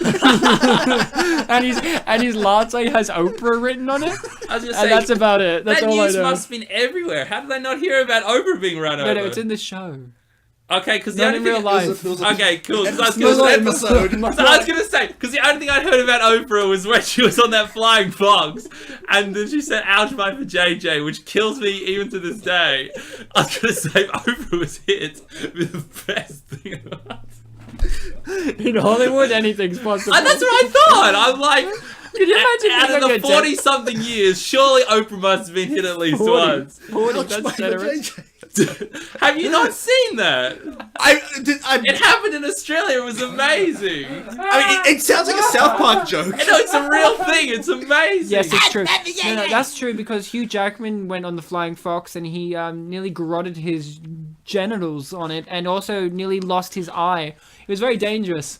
Yeah, wasn't it in Australia? Yeah, it's in for that Australia. music? Yeah. Because and then Australia Oprah has no- And then they had that quote, and it's so good. Ouch, my vajayjay! Now you all get vajayjays! I was in the color purple. Just pulling them out of her pants and just throwing them at the audience. One of my favorite things about the fact of what we just talked about was Bartek. I think you losing it over Alamo for JJ. I'm losing it over the fact that he thought the Drake and Josh show that I said a moment ago He thought show was reality. No, To be fair, he is called Josh in the show. I didn't hear this news about them hitting the Oprah with the car. Yeah, but if you go by that logic, any show where the main character's name is the real person's name, like 2.5 Men, where his name's Charlie, I don't go, Charlie. He really does have a brother called Alan, and he really does have a nephew that lives with him, and he really is an advertising Well, I was gonna say, jingle. But when you call him a pathetic fat guy, suddenly it's... I was gonna say, out of every show you pick the one show who he actually acts almost identically to the character in the show. Yeah, I was gonna go with like the Amanda so close to what he's actually like out of every show to pick. Wait, so wait, you're telling me you know Charlie Sheen? No, I know. Well, there you go. I don't know the actor in the show either, but what I'm saying... Wow, you're really typecasting Charlie Sheen. He used to be a good actor. Have you not watched Wall Street? He had AIDS. He has AIDS. Exactly. He's the one caught the thing. Wow. No, I'm saying he caught it. That's so derogatory against people How is with it AIDS. derogatory? Because that's your defense. No, that's part of my defense. Yeah, see, right? He got you there. It's only part of it. That's part of my defense. The rest of it, I'm saying he went around and had sex that much that he caught it and then continued to have Or sex. had drugs. He drugs and sex constantly, So? just like the character from the show. No, the character doesn't do drugs in the show. He just He drinks does, and just casually... off screen. No, he doesn't. I've the watched... actor off screen? No, the character of Charlie in 2.5 Men. Are you telling me the character Charlie from 2.5 Men didn't do drugs? He was a drinker. I didn't get that impression. He was a drinker. Really? Just a womanizer and He was a drinker. high-functioning alcoholic and drinker. And that's the same thing. And ladies' man. Yeah, he had a kid in his house. Yeah, He's not going to be fucking alcoholic. shooting up. Yeah, but that's an acceptable addiction in the terms of suburbia, which he's a part of. Jeez, why are you being so mean to Owen Wilson's friend Charlie Sheen? Now, can we talk about how Owen Wilson never really takes off the hat in the movie, except for when... right now? No, that's what... Excuse me. Ryan's like, awkwardly changes something. Actually, before that, could we talk about No. the socks? You know what's going to listen, are you? No, How do he never takes off the hat until he has a full makeover montage in which he has to take off the hat. And he did drugs And- off screen. And he did drugs off screen with Charlie Sheen. He is the best part about this whole sequence. It actually made me go, oh, he actually was in the army? Did you ever question that he was actually in the army? I think I that was did. a lie at start. I thought it was a lie for a good portion of it because Yeah, because he I had thought it was facts. just listing off random things to get the actual And he job. couldn't as bodyguard. fight. And he couldn't fight. I did too, even with the fact that I have seen the film in cinemas. But part of me also did think there is kind of a connection between veterans and being homeless. Like, you know, they've been betrayed by the country. Oh, here he is. Pathetic, decent-looking guy. Bartek, you've had to go to school. Does our principal speak to you? Brother Gary didn't speak to me like that. Brother Philip didn't. Are they principals? Yeah. Brothers? And, yeah. Wow, you've only been to the Catholic schools? Yeah. Oh, my primary school principal wasn't a brother. She was a lady. Did she speak to you like Stephen Root? No. Like this? Yes, all Western cowboy principals in Australia. That's where they all go. She passed away a while ago. Rest in peace. Rest in peace, Stephen Root. So, You turned that one away around, didn't you? little do you... There Now, goes here a it is. compliment Here it is. and pull it back. Do you want to see my favorite character or not? Alright, is it coming up? Is it in this scene? I thought. They're in the frame right now. What, her? Yeah. Yeah, I love her reaction. See Grey's Anatomy? Yeah, and the look at her face. See, why I chose her as my favorite is she ties into a previous that this guy was a high favorite. Hey, got a quarter of an orange with your name on it. Thanks. Why I chose that lady, weird choice, minor choice. Why I chose her was John Hughes wrote this film. It's his last movie. He used a pseudonym name, of course, but it reminded me of a John Hughes classic we've done on the show, Baby's Day. Mm-hmm. There was a character in that movie yes, that your appears favourite in character. one scene in that movie, and she really defines her character with how surly she is. Yeah. And that character did there too, where she's like, have you seen Grey's Anatomy? Yeah. Yeah. And then I automatically know that she's a civ ed teacher. You automatically feel like you know what she is. Like, she's this kind of teacher. She's... Like, with this character in this film, not as much, but that character in that film. But that's why For the I one chose... scene she is in it, that we Yeah. don't know anything about her, but the way she acts, you get that character. But I got that character from this with that mindset of, oh, she's like that character from that other film, but she's a teacher now. I just got the impression that, yeah, she did see Grey's Anatomy and it upset her somehow. Yeah, like... I got the impression that Maybe they just... she was actually in the doctor's office herself, and she thought he was talking about her prostate exam. Yeah, I got the impression they just grabbed a real teacher and they just took it right out. Like, he slammed me before for mentioning 2.5 Men as an example, but when I said a woman got a prostate exam, fine. Well, I was like, that's how it goes. Women, Yeah, that's right. Maybe her name is Seeing Grey's Anatomy last night, and he was asking her, it's like, is this you? And she was like, yeah. I've seen me every night. Maybe she just named bits of herself with prostate. And maybe she Her was name doing is that because Seeing she's Grace? blind. She Her can't name is- see. Two blind characters in this film. One's faking. Or are they? They are. Okay. Yeah, I confirmed it earlier. You didn't pay attention. Yeah, I Jeez. know. Yeah, true. Jeez, Maloy, get your fucking shit together. Now get some... Remember how he said he's going to teach you about the clap, but he teaches them a video of gonorrhea? My favourite. Well, the clap is another name for it, right? Chlamydia, Yeah. not gonorrhea. Oh. They're different names. Bartek, do we need to drag the sex tape video out for you? Here we go. Gonorrhea. Oh, VHS! Ryan, this is porn. No, it's your home videos of you masturbating to porn, Bartek. How's that supposed to teach him an STD? STI, get it right. Oh, of course, I stand corrected. Oh, right, you're so silly. I don't watch porn. Oh, Yeah, he was That's what wanking mirrors off. are for. Come on. He was wanking off to his own penis. That's what mirrors are He was for.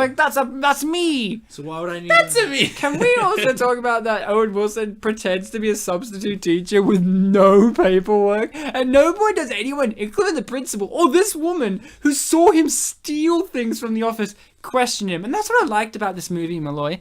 It's a kid's film at heart. This is a coming-of-age movie for Drillbit. It's coming-of-age for our main characters. This is like a pre-teens version of Superbad in terms of Superbad was for the later teens, the ones who could actually afford to go in to see it because they were not allowed at a younger age. This is like that for younger kids, where these kids, they want to not be killed and get with the girls and all this, but it still has like and the first raunchy humor. And the first thing in the film is them saying, like, getting ready for high school. Exactly. And everyone has to do that at some point. Yeah, and this is about, like, you know, it's got raunchy humor. It's got this, but why I point to this as a brilliant little... It's also just a comedy film because Drillbit has sex with a teacher at the school multiple times and doesn't get in trouble. He pretends to be a substitute teacher with no consequences to him. And his name is Dr. Illbit. Which was... When did the name come up? That's amazing. You never noticed that? No, that's great. You never noticed it? I was gonna say... Did you notice No, that? I noticed it, yeah. That's pretty great. I'm sure the joke is even better with subtitles because you actually see the joke there. Did you not watch the film? I did. I just completely missed the name of the... Where is life skills? Great joke. Because he needs life skills. And he's homeless. Because I like the fact this whole film is kind of like a coming of age motif throughout the whole entire way. And I do understand what you mean about the Superbad thing. It's like you watch this and then when you get a bit older, you're coming your age. The next step There's is Jonah Superbad Hill, there's film. Michael Cera. It's like a follow-on type thing. Which one's McLovin? Well, Emmett. No, Owen Wilson. He's got a name that isn't his name. That's true. Do you reckon there should be a line in this film where someone walks in on Owen Wilson having sex with... I almost said Eva Longoria. What was her name again? Emma Stone? Emma Stone? No, that's the one that Jonah Hill's trying to get with. No, I'm talking about in this film. The teacher. Oh, why did you... Leslie Mann. Leslie, yeah. So Owen Wilson having sex with Leslie Mann. Someone walks in and is like, get your dick out of that woman and hang out with those 3 boys. And he's like, you're right. And he does. Now, notice this moment always here. right. What a fun moment. This is so triumphant. Have you ever been at a school where the sprinklers gone off? No, actually. My school didn't have sprinklers, so... Oh, so you just Wait, got the what? fire. we had Was that just like your PE class when the place catches on fire is running away from it? We just had to meet up at a completely different place from the school. Not at the school oval, at the showground in the town, which was a 10-minute walk away. I was going to say, that sounds like a good reason to burn down the school. I'm going to the showground. Let's go to the show. What? Is that gum? I think so. Might be. I thought it was human flesh. It looked very fleshy. And Bartek's an expert on flesh and flesh-like products. I was going to say, he's not that insane. He's not murdering people and putting them on Did you people. not watch the end of the movie? He's not skinning them. Did you not watch the end of the Well, movie? did you not see the scene where he was trying to drive them over? Yeah, but But did you not see what he did to Owen Wilson at the end of this movie? yeah, okay. I can't believe he missed it. That's partially fair. Do you like that his shirt says, I'm a keeper? Oh, yeah. I'm a kippy. It's Mexican. I'm Wow. a kippy. We've gone down Jersey Jews and I'm a keepy with racism and ethnicities and... You know, I was kind of joking about the John Lennon thing, but he also does try to get with an Asian girl. So. Well, and also, look at this. Owen Wilson could have played John Lennon too. Oh, part 2. John Lennon part 2. Like, the dead John Lennon? Like, when John Lennon's brains are bleeding out of his head? Yeah. And That's the brains who will be he could- represented by that thing that the bully had. Phil No, Collins. it's going to be represented by Charlie Sheen. Yeah, look at Josh Peck. Fuck yeah. I was gonna say with the fight with Oh, the look, he's scene, being a drill instructor. yeah, see it fits. I was gonna there say you go. the thing at the end, right? The final scene. I thought that was the $500 lottery ticket that got cut in half. What? You know when the sword was grabbed and everything? Yeah. I thought that was the lottery ticket that got cut in half. Wow, you're not the smartest in the show. No, You mean they his said it. The pinky? Yeah, before they said it was a pinky, I'm he was okay. holding the thing and he finally got that cut. That was the way to go to Canada. I thought that was going to how they get him. He already cashed in his money. When did he?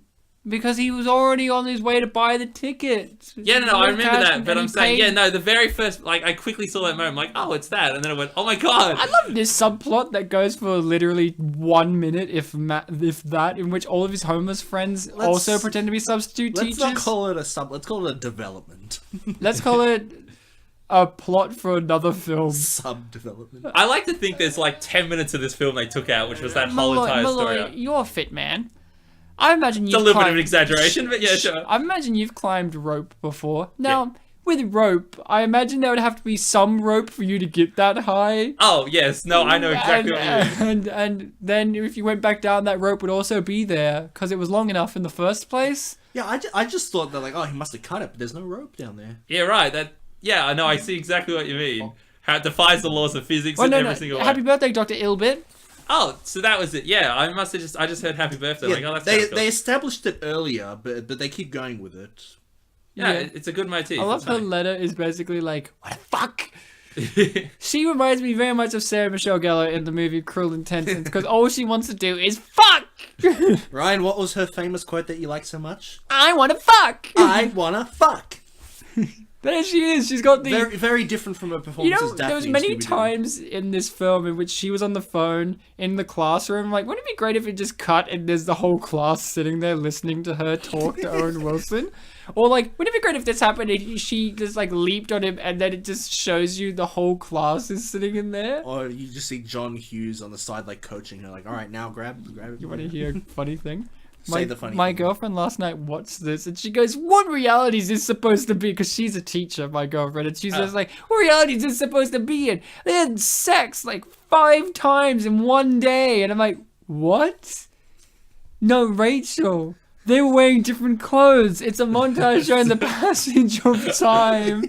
And she's like, were they? And I'm like, I don't know what to think. You're not a teacher, No, you Ryan. all bring a week's worth of clothes everywhere you go. Well, don't you? I've not. Yeah. Maloy, you've had sex, obviously. Once you have sex, you have to get a completely new. Yeah, that's what I'm saying. It's the point. That's what you clearly have to do every time. Every time you have sex, you have to wear new clothes. Yeah, you burn them. It costs you about $400 every No, time. you don't burn them. You wash them, of course, but you can't afford the time to do that. No, exactly. So you need to chin your So you go to time the every op time. shop to donate to the homeless, which Owen Wilson is a part of. Yeah. And you get new clothes. And see, homeless people can't afford to have sex.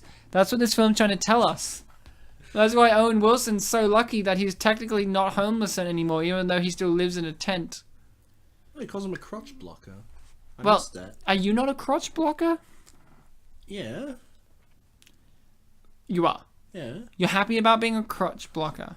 I mean, it's more like you just live with what you have. Did you know there's a PETA? You know PETA, the animal protection wankers? People. Oh, the people that keep doing the most elaborate things to get in the media I've ever seen in my Did life. you People see- for the ethical treatment of animals. Yeah. Yeah, do you know they have this amazing ad campaign at the moment that is a picture of 2 gay men in bed together looking at each other concerned, and there's a chicken in the bed, an alive chicken, and it says, "This is what happens when you eat meat."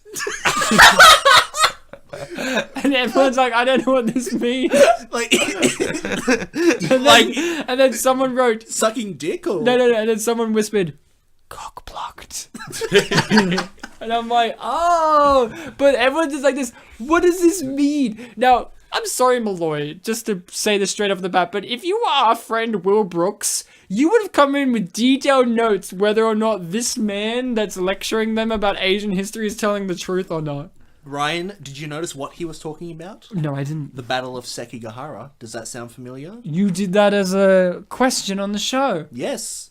One time when you did Who Wants to Be a Millionaire? I did it twice, actually. Who won? The East. I knew it. Ryan, I can tell you that everything he's saying is true. Is it? Yeah. Are you Asian? Were you there? Or Are you a little bit Asian? a little bit. I'll keep coming just so, we can hang out together. Okay, good. On the topic of the hens thing, I actually ran into 2 hens on the way here. Oh, really? How are they? They were on my street for some reason. Wait, Yeah, what? there's always I a took hen pictures. outbreak I at took a Bartek's picture house. too. It was Wait, weird. what? I don't know. Like I was walking like towards the bus stop. I hear a weird noise next to me. I turn and there are just two hens. And you're like, ah. So you're telling me you want pet chickens now? Happy birthday, Bartek. I was going to say, if you wait another 5 minutes, the person comes out in the chicken costume and chases them back in. No, the picture is actually just Owen Wilson with a chicken morphed on his Maybe they face. are. Yeah, it's just like little tied on with a rope. I don't know how to do full screen businesses. Wow, I love how you've got one photo in your phone. And then an ad comes up. It's one photo. never looked at It's one photo in his.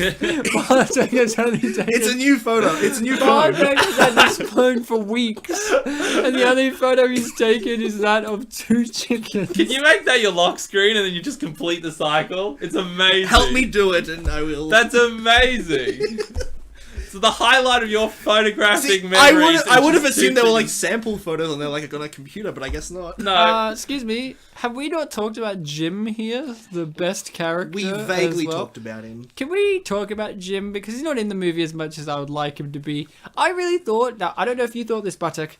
You've seen it Comeuppance? before. No. And Maloy, maybe you thought this because you're a fresh comer, but he said in one scene, he goes, you know, I used to bully a kid in school, and I know if I saw him today, he would thank me because it helped him grow as a person. I know what you're going to say, and I thought the same thing. You thought it was Drillbit Taylor? Yeah. Yeah.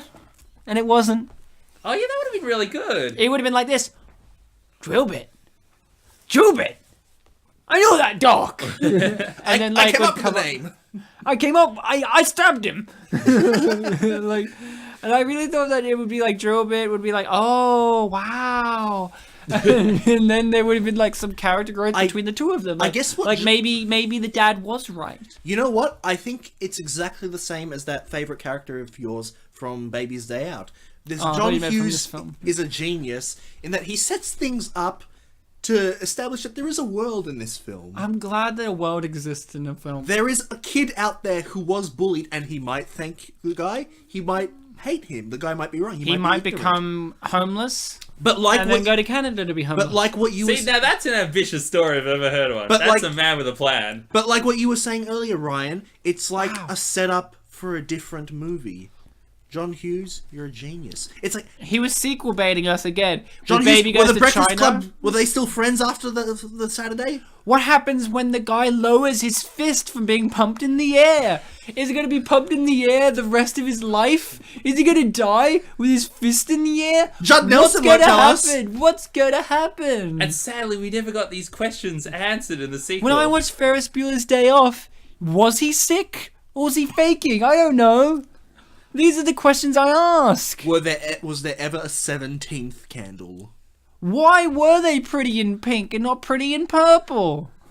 Did Long Duck Dong have a good life? Home Alone?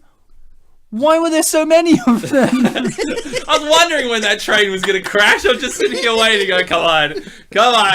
Why? It's because you didn't join it. It's because you didn't join it. Well, I was watching the train from across the lake. I'm just like, John come on, Hughes, come on. Did you make Go Weird on. Science? I can't remember. Oh, John no. Hughes, why did you make one of my favorite comedy films of all time, Planes, Trains, and Automobiles? And why do people not acknowledge that film way more as your best film? And the fact that you actually can do films with adults and not just teenagers, and the fact that the films you do with adults I find far more complex, such as Uncle Buck, that has kids, but damn, is that a good story for adults? Yeah, it was a really good story. The whole, like, father getting to know his children more and the whole journey of the travel. It's a really good film. Uncle Buck or Planes, Trains? Planes, Trains, and Automobiles. All right, because I'm like, he's an uncle, but they both have John Candy. Yeah, it's true. I love in Uncle John Buck. Candy. Have you seen Uncle Buck, Bartek? I'm not sure that I have. Wow, you're missing out. Macaulay Culkin's in it too. And in Uncle Buck, there's a great scene. It's all silent. Uncle Buck's just like looking through the family photos. He sees like the wedding photos, and he's not in any of them. And he's like, huh? And he like really calmly, no dialogue, just grabs out a photo. And he grabs out a photo out of the book, and he unfolds it, and they folded him in the photo underneath so you wouldn't see him. And it's like, heartbreaking. That's what this film had for me. It's John Hughes magic and Seth Rogen magic of, they do know how to do heartbreaking moments. Like, it is tragic that this relationship is forever doomed, yet it will work, it does work in the end, but she's drawn to these kind of men, and he doesn't want to be that type of man. He does want to be Dr. Ilbert. It's something he would like to be. He's a man without a direction in life, and I think we can all empathize with that kind of character because we don't always know where we're going to go. Sometimes life takes us in interesting places. Sometimes, Like The Breakfast Club. you become a teacher like Bartek. Sometimes you work in with children like Maloy. Sometimes you pretend to be a substitute teacher when you're being a bodyguard. Like yourself? Like me. sometimes- Yeah, exactly. And sometimes you're called a Jimi Hendrix lookalike and you're hired to be spontaneous. He didn't hire him. He just emerged from the bushes. Yes, that's the next question, John Hughes. Was he hired? Was he just spontaneous? No, he lives in the bushes. Is he homeless as well? Yeah, he was he also a stumbled onto the substitute shop. teacher? Did he steal money? Does he want to go to Canada? Is he Danny McBride in disguise? I never Can saw them in the he- same frame. Is this just a film about homeless people wanting to travel to Canada? Can he do anything except perform? No. But he knows how to love. If a man constantly performs, is that performing? It's performing, not pre, but yes. It happened in the past. But... But but did you make weird science? No, I didn't. Hold on to that. No, I didn't. Just reminding the audience that we're holding on to it. Hold on to weird science. Put it in the back pocket. There's a Kurt Russell movie in which he's a scientist and it's my computer wore tennis shoes? It sounds familiar, It's actually. a fun film. I remember it thoroughly because there's an episode of Malcolm in the Middle, again Frankie Muniz, in which you're hanging out with Stevie's parents, and Stevie's parents are hanging out with Malcolm's parents, and Lois and Stevie's mum both really love Kurt Russell, and they're like, oh yes, the computer wore tennis shoes, and I'm like, that's a film? And my mum loves Kurt Russell, and she's like, it's an amazing film. He's so hot in it. And I'm like, oh, there you go. That's a clarify. And then she punched you, and it's like, And then she I punched can you, feel and the then, passion. and then she punched you and said, "Did John Hughes make weird science, Ryan?" And I'm like, later. All right, look, I lo- actually oh, do here know it the is. answer. Wait, here it is. Yeah. He really gives a good look at his dick. Well, bum. No, he was facing forward just then, Owen Wilson. Oh, good point. What did you think, Maloy, of this tied-in moment here? Did you think it paid off? I thought it was a really interesting twist, but I thought it was going to pay off a little bit more than it did. Well, what Josh Peck knows now. And also, I do like the fact they do look related. Like, sitting next to each other. I could see, like, how you would cast those two. She didn't look too unlike the mum from Drake and Josh. Yeah. Is she the mum? No. Wait, I'll ask again. Is she the mum? Ryan, Weird Science was made by Oingo Boingo. Oingo Boingo, the lead singer and writer is Danny Elfman. Yes. Oingo Boingo suck and are amazing at the same time. They're in so many of Rodney Dangerfield's movies Really? because he loved them. He thought they were a great party band. There's a film of his, a famous one called Back to School, in which he goes back to school. Oh, good. And they're the college band. It's like Billy Madison, but for older comedians to go to college instead of primary school. Or, what was it? Elementary school. Yeah. Can you imagine if he did that and Adam Sandler did Billy Madison now at his age? And he has the exact same level of energy as Is he still like the son of a like? Yeah, he's still the son of the same guy. But like his performance wise, he has the same level of energy Adam Sandler does. Also, hold on to Adam Sandler for the end of this as well. I'm always holding on for Adam Sandler. I'm always holding Adam. We haven't done a film yet. Well, I mean, doesn't really count. No, we haven't had Adam on the show, but we've had Josh Peck twice. We've had Adam Sandler's singing voice. We've had Josh Peck on this episode and on Snow Day, but we've never done Adam Sandler directly. That sounds fascinating. Well, to me. he's appreciated all the time. In the film Big Stand, he has a cameo, but it's just his singing voice in a prison shower room. You wouldn't know it's him unless you Unless look it you're up. told that it's Adam Sandler. It's like, oh yeah, it is his voice. And even then, you're like, So, It's a Rob Schneider film. We thought it was Rob Owen Schneider. Wilson here is an old man looking at another old man. yeah. I mean, he's 18. Does he look really old to you? I wonder how old he actually was, because Josh Peck, we know, is the age. I mean, Filkins clearly has like that look in his eye of like, I've seen shit that Owen Wilson was kind of trying to say he had. Are you saying that he's a war veteran? I'm not saying he's a war veteran, but I think that I say seen shit, but he's probably done the shit. Put that in quote. Filkins done the shit. I thought this movie was really going to be about a guy pretending to be a drill instructor to pick up chicks. and I wasn't half wrong. Yeah, no, you were partially right. You were definitely partially right. And look who's the nurse. We'll see the nurse. Have we missed her already? We did see her in one shot, but I don't know if she comes back. She's the teacher from before. Oh, your favorite character? Yep. Oh, really? Yeah. Oh, cool. I also love how they just showed Owen Wilson's got a fucked up nose. Also, if I was pretending to be your bodyguard and I got punched, would you be like, of course, he's homeless? I mean, I think they're more focusing on the fact that Filkins said he was homeless. Yeah, but they don't believe anything he said. They're more like, you got punched. And he's like, come on, guys, it hurt. Yeah, exactly. He's doing that sympathy thing, and this is where the whole thing falls apart for him. I'm pretty sure, if I remember correctly. Also, No, not yet. No, he builds up their it's trust, and then they go inside. Oh, okay. I don't know if this is something to think about, but earlier in the scene where we were talking about the flesh, the gum, wasn't it kind of established that the bullies were older? Yeah, why were they in the same class? Why were they in the same class? It's because they're dumb. Because they're dumb? Are they dumb? Yeah, I figured they were getting kept I don't down. think Josh Peck was in that class. I don't know if he was there, but they don't really come across as dumb. They're just kind of sadistic. My favourite moment in the film involves Peck. Can I say it? Yeah. The party. At the end, there's a party. Yeah. And I said to myself, hey, where's Josh Peck? And as soon as I said that, it cuts to him outside the house, kissing a chick. Then to be like, man, I'm loving this. And then his buddy calls him and he just runs away from kissing a hot chick. It was my favorite moment because I said, hey, where's Josh Peck? And it just like, I love that relationship. The timing. No, but it's only not only that, but I love the relationship of, in movies, you have the secondary bully characters in TV shows as well, like Nelson has, what's his name, Jimbo. And all that, And Jimbo, he's in a crew. Yeah, but he's like the secondary one. Like he's his right-hand bully. Yes, pretty much. Yeah. Because, what's the other one? Kearney is a full-grown adult. And there's that... Other one. The Hebrew one. Yeah, the other one. But my thing I'm trying to say is, I always love secondary bully characters because it feels like they don't have a life outside of the bully.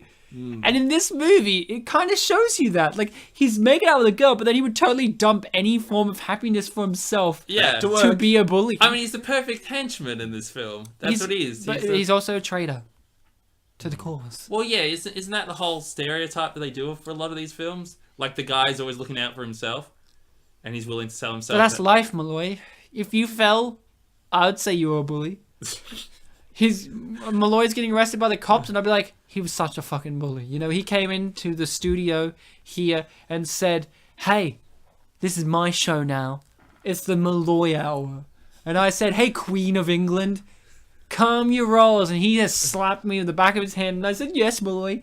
It's Spit and Malloy now. No, it's Malloy. There's no Polish identity. Malloy in Polish? It's Malloy and the Herpderps. You're not Polish, Malloy. Why do I remember that? Because I remembered it. I don't know what you're talking about, so I'm glad there's a reference. Yeah, no. It was His Year 12 media product assignment was a podcast. Yeah, we did a podcast. We called it Malloy the Herpderps. Was it any good? No, not really. Actually, no, I had some... Remember we did that whole... What was it practical... It was basically just talking about random gibberish, but like the whole... yeah, pretty much. For VCE, yeah. Yeah, except that the difference was... When we had someone who came in about halfway through, so we did this full trapdoor thing where they would knock on the table and then slowly come up as they would introduce themselves. Because we recorded half the podcast and then they answered. Wait, I thought it was that I said, I wish he was here, and then we made a sound effect like, oh, you appeared out of nowhere. Yeah, because he wasn't originally there, and then halfway through recording, he turned up at the door outside. So Guys, we paused that's it, a brilliant and idea. then we recorded it on the back. That's a brilliant idea. You know what I'm going to do? I'm going to delete my voice for all of this podcast and then enter halfway through, which is now. Man, I wish Ryan was here. Wish Ryan was here. Oh my god, Ryan's here! What? Whoa! This is just like 6 years ago. And I'm out of a trapdoor. Hey guys, it's Whoa! me. Hey guys. Hey Whoa, listening people. crazy. You're listening That brings me to back. Spin and Polish Presents halfway through. Now the we have to movie. talk about Metroid. Where did you get the Anniversary. trapdoor from? I carry it with me. Oh wow, that's a lot of strength. I'm Mr. Muscles. pretty strong. I'm like Owen Wilson level. Whoa, we're watching Owen Wilson? I What? love that guy. He's got a brother called Luke. He was Kelso's older brother in that 70s show. Really great talent. Really great guy. He was in Old School with Will Ferrell. It's weird, we had that same conversation just right before you came in. He was the main guy in Idiocracy. which also had Stephen Root. Wait, Stephen Root's in this movie? Yeah. Whoa, boy. Hey, is that Bus Kid? No, that's Owen Wilson. Sorry. Yes. Yes, Bus Kid That's a from all those painting, other Ryan. films. Oh, that's a picture of the two twins, and they're in the exact same pose. That's cute. I did like that joke, actually. The whole running joke with the twins that are doing the exact same thing at all times. I is like brilliant. the fact that they're buff, Yeah, and the dad's like, "Oh, pose for us, yeah." Yeah. and they show no muscle. They're just really thick, but not fat. You can tell that they're like beefcake kids, but they have no muscle. Yeah. Was that a reference? That was a reference. Was that a reference to the fact that I love beef and cake? It was, Who doesn't like beef and cake? Vegetarians and vegans. actually Which people don't like beef and cake? Vegans. It was actually a People. season. It was actually a season 1 South Park reference. Like, Excuse me, I know. I've watched the Starvin' Marvin episode. was it that particular episode? No. No, it was not. Maybe. No, he No. does get incredibly fat in that episode because Starvin' Marvin's like, please, feed me. Was it the second episode with the beefcake thing? Like the one where Mr. Garrison's trying to kill that woman? Look, guys, there's many things that happen in South Park, but does any of them have Leslie Mann wanting to fuck Dr. Owen Wilson? Don't think so. Surprisingly, Not- not not yet. South Park, Oh, they give no. it another 3 seasons. Who knows? Oh, wow. Hey, Leslie Mann, you want to fuck? Paper cutout. Yeah. Rubbing the paper and then- together. Have they made fun of Owen Wilson at all? I'm sure they Oh, must I'm have. sure. They must With have. that voice, they have to Oh, at least have done wow. it once. Hey, guys, it's I mean, me, I know Owen Robot Wilson. Chicken has. Oh, wow, hey. Hey, guys. That's Leslie Mann.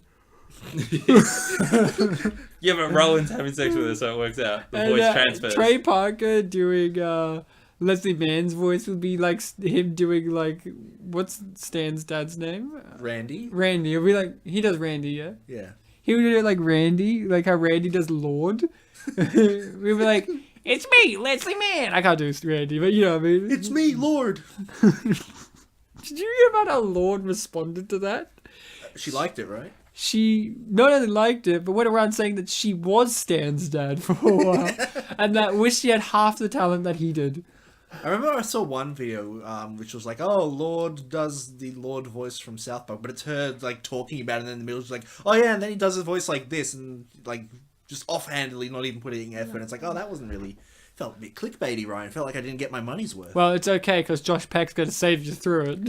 Yeah, I actually do love this whole like story arc of him ended up doing the right thing. I love when characters do the right thing. It really makes me empathize with mean, them. a lot. Yeah, exactly. Ryan, It's do you cool. not remember Malloy's answer to the last question in the quiz? Which side is he on? He's on the side of good. Yeah. I thought Maloy was evil with the backhanding and Oh, being... so you thought he was just joking?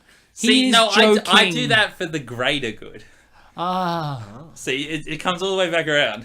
Kick in the face. Poor It's Danny being McBride. selfish, so I'm not selfish. Hey, does Danny McBride have long hair in real life? Because everything I've seen him in, which is admittedly 2 things, he has long hair.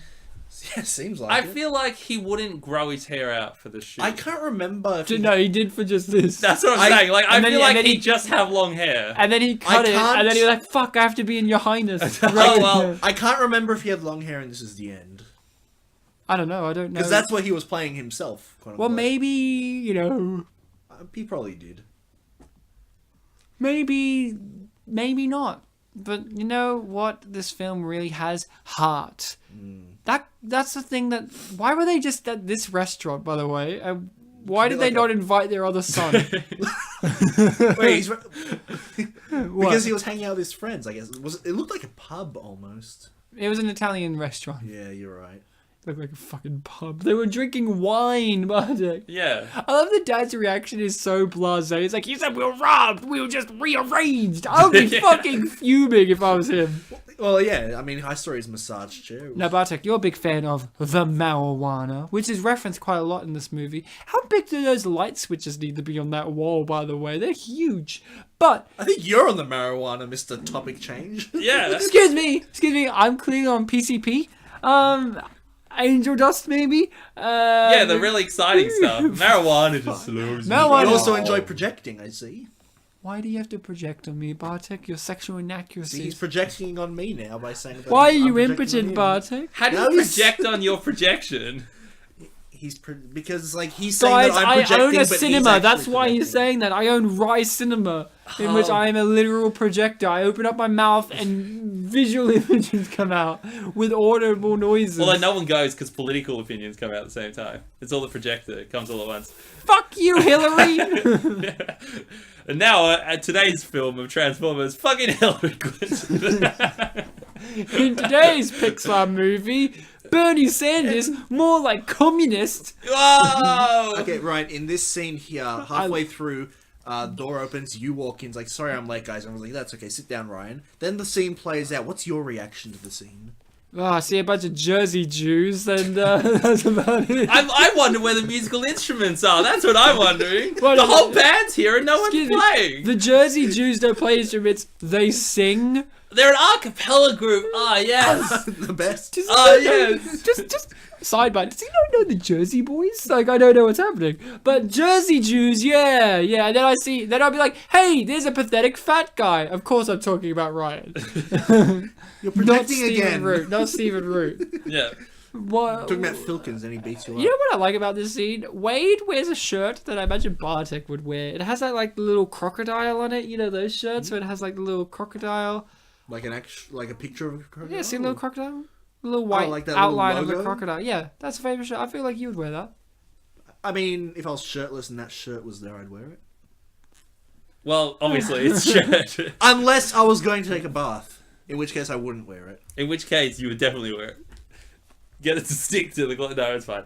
For Bartek, it has a crocodile. They go in water. Yeah, exactly. It's built for the. It's like you wear the clothes for the situation at hand. But I'm not a rep tool. Do you also like the fact the principal's name is Yes. Principal Dopler?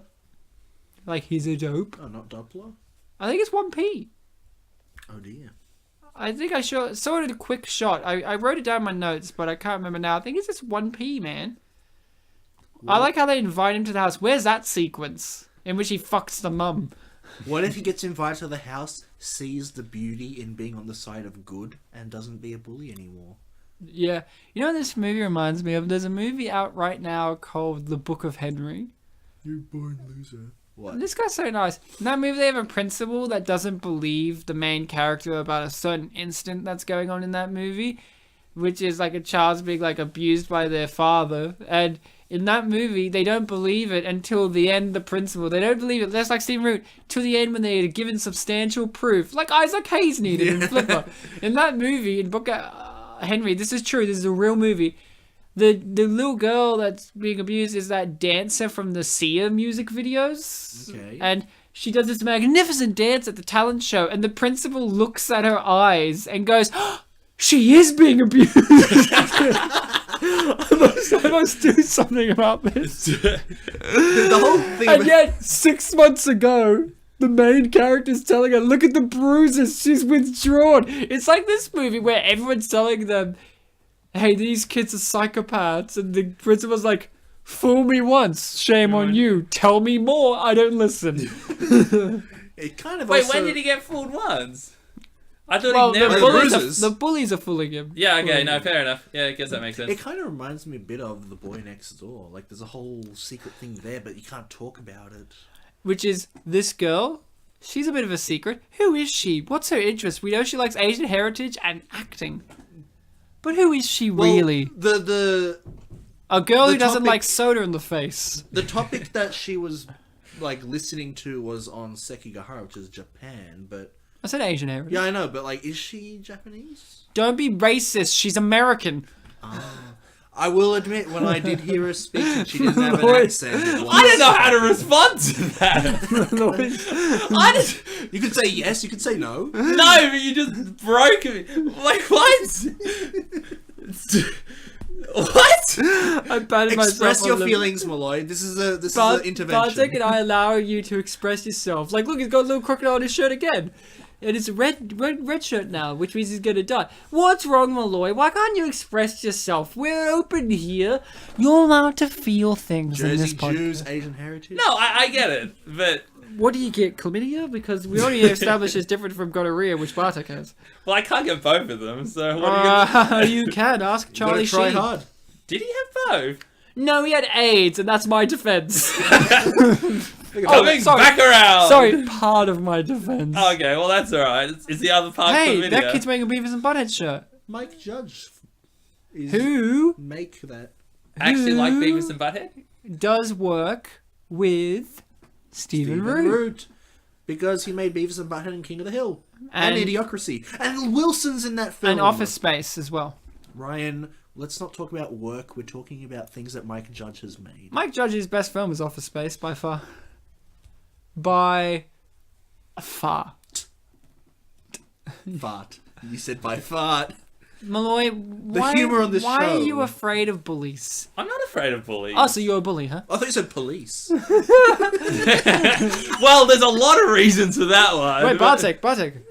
Didn't I say police? Maybe I was projecting. I don't know. Ooh, Bartek doesn't like the police. They don't treat me well because I'm not a drug addict. Fuck the All I police. want them is to talk to me and they ignore me. I just want them to fuck me over like regular police officers Yeah. by pressing charges that don't stick, but they had me at- sustain my career as a substitute teacher standard. You had me before you said the word over. How am I supposed to get in trouble and then get all the bad girls if the police don't even pay attention to me? Can we note that Emmett's a real hero here because he's like, I won't die because you're not my friends, and then leaves. I like the hand Wait, survival can we look at technique. him go down the stairs? Yep. Not- Sorry, I used to he's do that. germophobic, clearly, but he wants to touch the rail, like he wants to look like he's doing that, but he doesn't do it. I hope that's an actor's It's like the choice. hover hand of a handrail. It's amazing. Yoshimitsu and Jack. Can I just say the hands for leaving is the best I've ever seen. Yeah, I'm just gonna leave. Screw you guys. I'm going Going this way. home. I clearly like the fact that this room has everything you want as a teenage boy. Like, it has Stewie, I didn't see that. TV. It has I have the street, I'm the dream. I don't know what that is, but The inspirational quote for the generation. you know, it's what the kids are saying. Wasn't that Martin Luther King's thing? Yeah, Junior. Yeah. Senior would have said, I was the street, and that's why he sucked. I have the street, I have the dream. I know, I am the street. I have the street, I am the dream. Okay. What is that statement? There's an image you can make. I don't know, that's a pretty good statement. Have you That's like guys- the perfect t-shirt statement. That's exactly what that is. Now, guys, you guys have been friends for a while. Have you ever been in a fight? Physical? Don't think so. Dude, Smash I've been in more Brothers. fights with Bartek's brother than I have with Is it Bartek. because Bartek's brother's a legend? No, it's because Bartek's brother would just run up and try and ground pound you for doing nothing. That was funny. Wait, why is your evil brother doing that? Because he thinks it's funny. And he's not entirely wrong, but... Okay, so you've been in physical fight. Bartek, you? Physical fight with your brother? Does he do that to you? This is a new character development in your brother. That I mean, I've when we were learned. younger, we might have fought. What, the as siblings, suplexing wrestling brother of Bartek is All I know not a new about character. all I know about Bartek's brother is he's a bit of a quiet guy, a bit of a loner. Not really, not really. You've listed these things as things he does. He will spend 12 hours watching the I am number one video straight. Okay, he's got a good eye. He's got live on control. He knows what he's doing. That is the most inspirational thing I've ever heard in my life. I wouldn't say. I wouldn't say that. And he also doesn't drop cats. I wouldn't say that he would do it. I'm just saying that he did do it. Okay, he did do it and would do it again. Well, Yeah. see, that's where you're jumping to conclusions. I'm gonna ask your brother because I know him like my right hand. He'll say yeah and he'll run up and suplex you onto the ground. No, That was younger. He's 18 now. So Nah. he doesn't suplex people anymore? he just No. molests them. You know, he's a full grown up now. No, that's He's, after the suplex.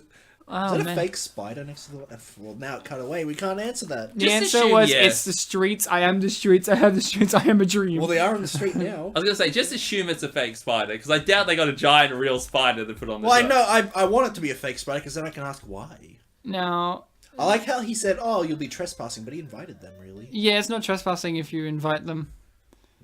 that's a social. I don't know how rule. true that is. That is 100% true. Hey, What look, if you're living with someone else and you're not there and you invite them in?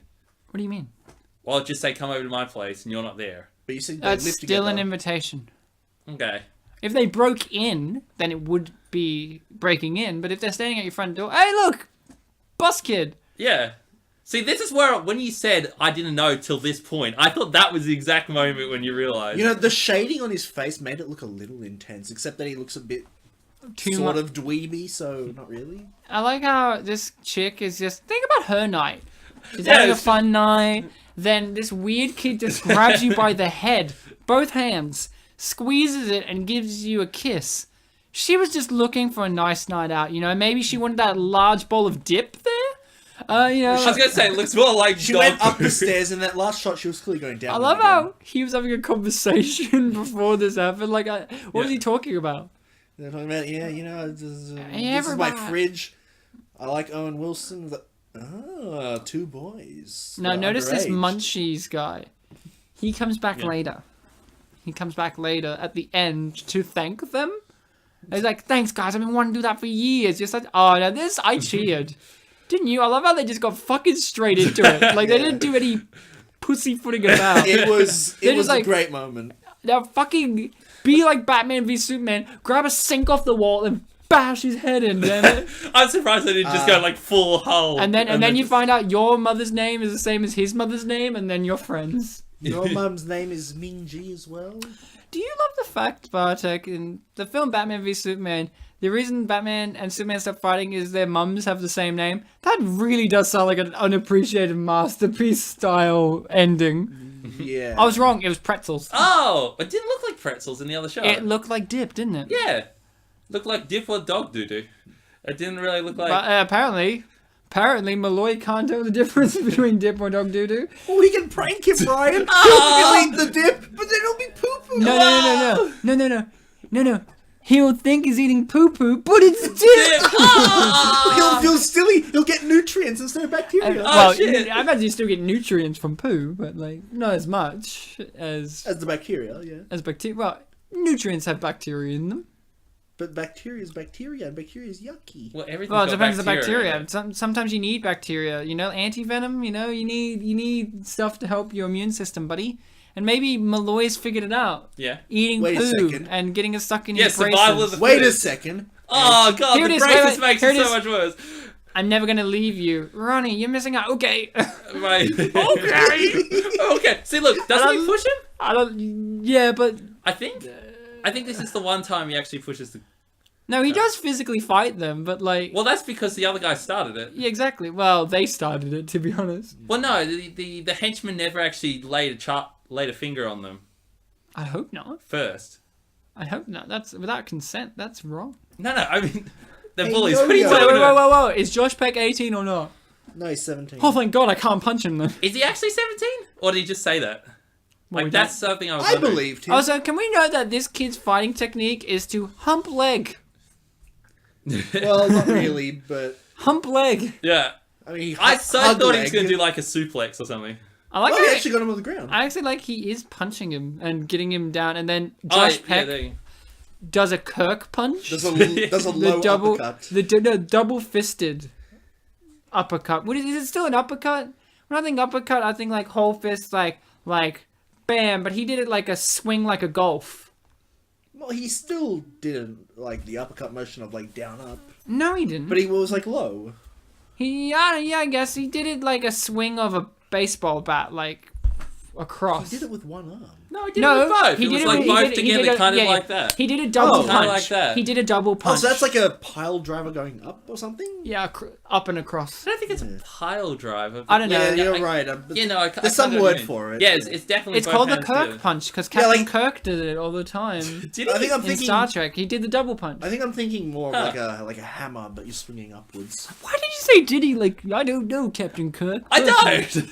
But did I he really didn't do? watch Did that he one. do the double punch? Well, here's the thing. When I think of Star Trek, the double punch isn't really the thing that people talk about. Yeah, it's the ripped shirts, the aliens. Yeah, exactly. Yeah. But that is one of his classic fighting moves. That and rolling for no reason. Oh yeah, I've heard of rolling. I've seen I've a lot heard rolling. of rolling. I have. Bartek, I've heard of When we play rolling Smash before. Brothers, you do a lot Previous of rolling. generations, rollings were a thing. Well, when I was young, I used to roll. Yep. But then it got outlawed when the Fire Nation attacked. Malone and I were talking about rolling on the Yeah, bus. full list is just a story about rolling, isn't it? We were Yeah, talking about, exactly. we were talking about We Can Be Heroes and how one of the stories was about a lady who wanted to roll. I loved We Can Be Heroes, the Chris Lilly show. She was my favorite storyline. Why?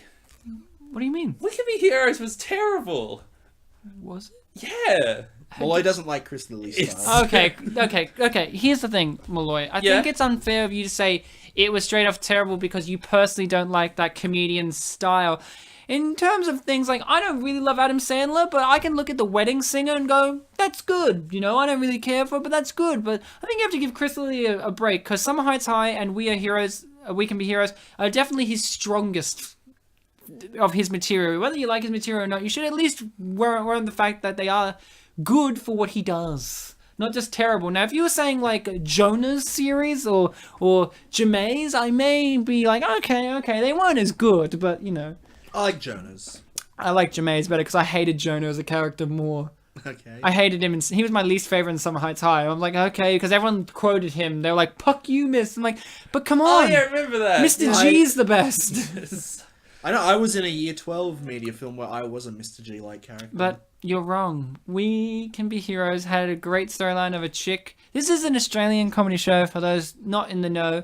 And the whole You're not storyline missing is one chick is possibly up for Australian of the Year because she's going to roll from Perth to Uluru. Okay, which is a long distance. She does competitive rolling and her story is great. It's actually the emotional story because she's like... I liked Ricky Wong's best. My problem Really? with it is it was a 2-minute joke that got dragged out into a series. Here's the funny thing. You're wrong. But... That is wow, funny. such defense. because isn't every joke just 3 seconds long? No, because here's the thing. Here's a joke, you.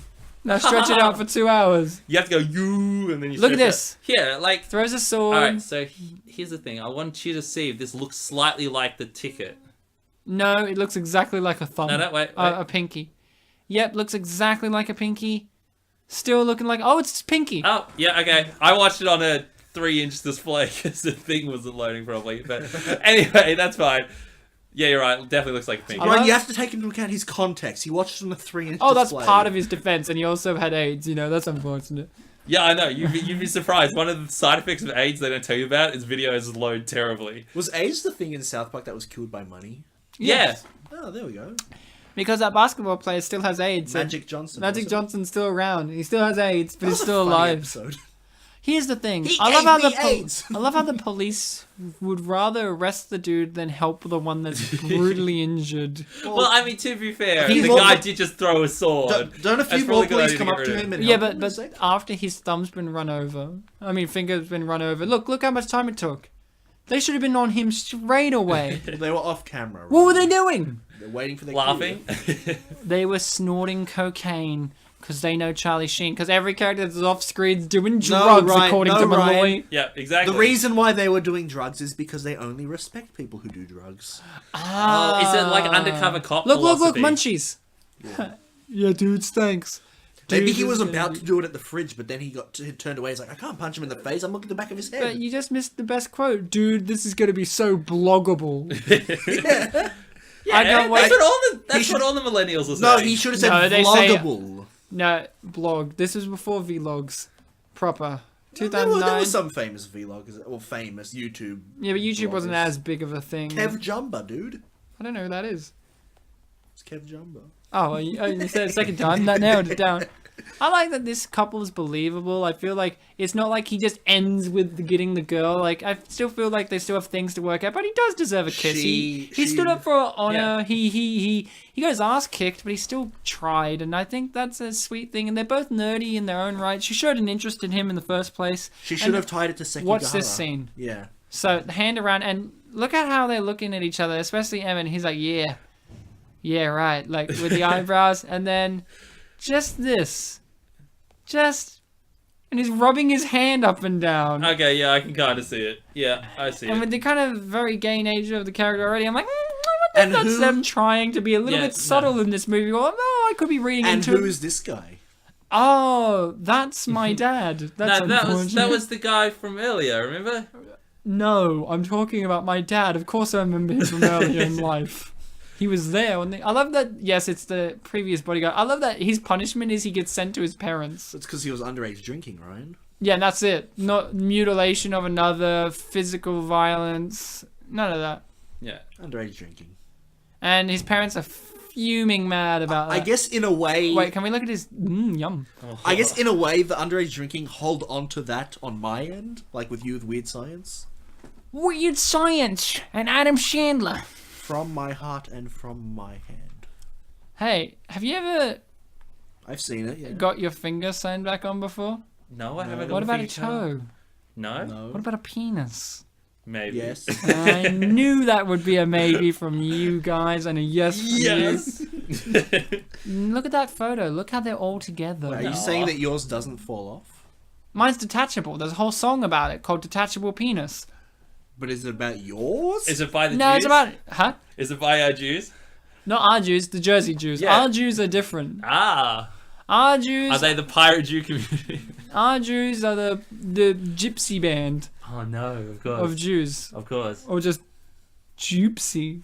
Oh, the hugging. No, means their no, relationship they're is not hugging. pure. She's being And now cradled. they're hugging. No, she's still being cradled. And now he's going to jail. He's going to die. So... He's gonna die, Ryan. He's Why? gonna die. I don't know. It's so funny. Maloy, what do you think about this? Oh, yeah. Classic Maloy. Classic Maloy. I agree, Maloy. What's your strong feelings? Oprah. Maloy, the movie just ended. What did you think of the film? I loved it. Bartek, I'm talking to Maloy right now. I'm so sorry. Maloy, why are you being so silent? Is it because you got up halfway through us talking just to go to the toilet, even though you said you were fine before we started? No. Not cool, Maloy. I'm here. Malloy, come here. Yeah, I'm here. No, I know that's you, Josh Peck. Don't confuse me about Sorry, Mano La Mancha. Can we please do this? While our guest Malloy's gone to excuse himself in the bathroom, can we talk about how Malloy and Bartek back in the day did a podcast commentary track? Oh, For yeah. what film? Sharktopus, I believe it was. And what happened in that commentary track? Well, it was a blind commentary track. We watched the film for the first time as we recorded it. And what happened? Did you listen to it? No, but what happened? Is that the one where you had to stop it? Oh, halfway right, through yes. Because Malloy had to go to the toilet. Oh yeah, that would never happen twice. It's statistically impossible. I never left. What are you talking about? Oh. Well, he was talking while we... Yeah, no, there's during just the movie. my throat was a little blocked So, up. Malloy, give us your review and rating. Oh, I absolutely love this film. It had some major pacing points where I'm like, this could be a little bit quicker or this could be a little bit better. But there was definitely some really big highlights in this that I thought, this is actually really well written. Also, watching this the second time, there's a lot more intelligent motifs and actual messages and story Yeah, points. communism's good, yeah. And also more inches on Any TV. film that can say communism is good is alright in my books. But That's all films. yeah, exactly. That's what I'm saying. But that's what I'm saying. Overall, this is a really well done film. And there's a couple of moments I'm like, it could be a little bit tweaking here, a little bit tweaking there. But overall, really enjoyed it. I reckon I give it half a finger out of a 4. That's pretty average. pass, yeah. What about you? I loved this film the first time I watched it. I loved the film the second time I watched it. And this third time, Mamma mia! connecting the index finger and the thumb to give it like a yes, a good. Very good. That means Okay. that means Mamma mia. Except, is it missing a gap because the finger's gone? It's kind of like... Well, if it was the pinky, then yeah. Yeah, it's kind of like a... But I said the index. Mamma mia! Mamma mia! So Mamma mia, Papa Pia. keep going, brave soul. This film can be classified as a coming-of-age film in many, many different forms. Like we mentioned that it is a coming-of-age film for the boys. You know, they're entering high school. They want it to be cool, and I found that kind of cute at the very beginning. Like we want to be cool. It was a very pure, like this is something we need to survive. A kind of relatable goal that you could have. And you also said it was a coming-of-age film for Owen Wilson, which very, very obvious near the end of the film. Like Obvious. For most of the film, he was in a pretend mode. Like, he was pretending to be this great guy. Who am I? In a way, also pretending to be a cool guy, so we can call that a motif as well, being cool. Oh wow, I'm cool. We get this impression that, like, the You've done that bullies- voice so many times in the mirror, haven't you? In the mirror? Yeah, you need to nail it. I look in the mirror and I'm like, can you do it? Oh, wow. Because with voices... I assume that's every morning for you, once you Hey, figure look, out they the credit voice. Tekken from 1994 all the way to 2004. Good job. You were saying, Bartek? Wait, what? Even though they only played one of the games. They need to I credit the completely entire forgot that Tekken franchise. was in there. Yeah, and they said, thank you, Namco Bandai. I'm more of a Crash Bandicoot kid, but whatever. Yeah, Naughty Dog, good. This is a very important scene. Oh. No, seriously, guys, No, pay I attention to didn't know this. there was an after This credits. is very important. This is Watch very it. important because it has everyone's favourite moment in it. And here we go. He's now a nurse. This is what the film's telling us. Like No, the important moment is that this is it. Okay, so the rest of my review Wait, is... what was that implying? It's implying that he's going to stop bullies again. Oh, okay. He will punch them. But he's an actual teacher now. No, he's a nurse. He's a school nurse. You don't have to be a teacher. So he basically became the school punisher. Is that basically He what replaced we're my implying? favourite character. That's what I'm saying. Yeah, that's kind of sad. Your favorite character got replaced. Well, she died, unfortunately, off screen doing drugs. Grey's Anatomy just became too Well, when much you're a for her. nurse, you've got Well, access she to injected everything. too much morphine to get over the pain and died from an OD. of Grey's morphine. Anatomy is about a hospital, right? No, it's about a grey person who needs A grey person? Grey. Oh, right. Their anatomy, right? Oh, It's about their anatomy. wow, that joke went right over my head.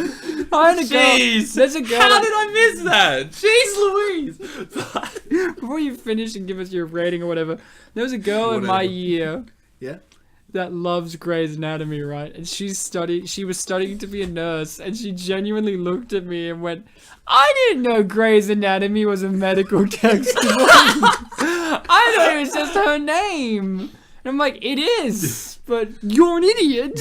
Because even I know in that show she refers to the Grey's Anatomy all the time. Yeah, it's true. Go on, Bartek. I didn't know it was a textbook, but now I know. But I didn't think not know.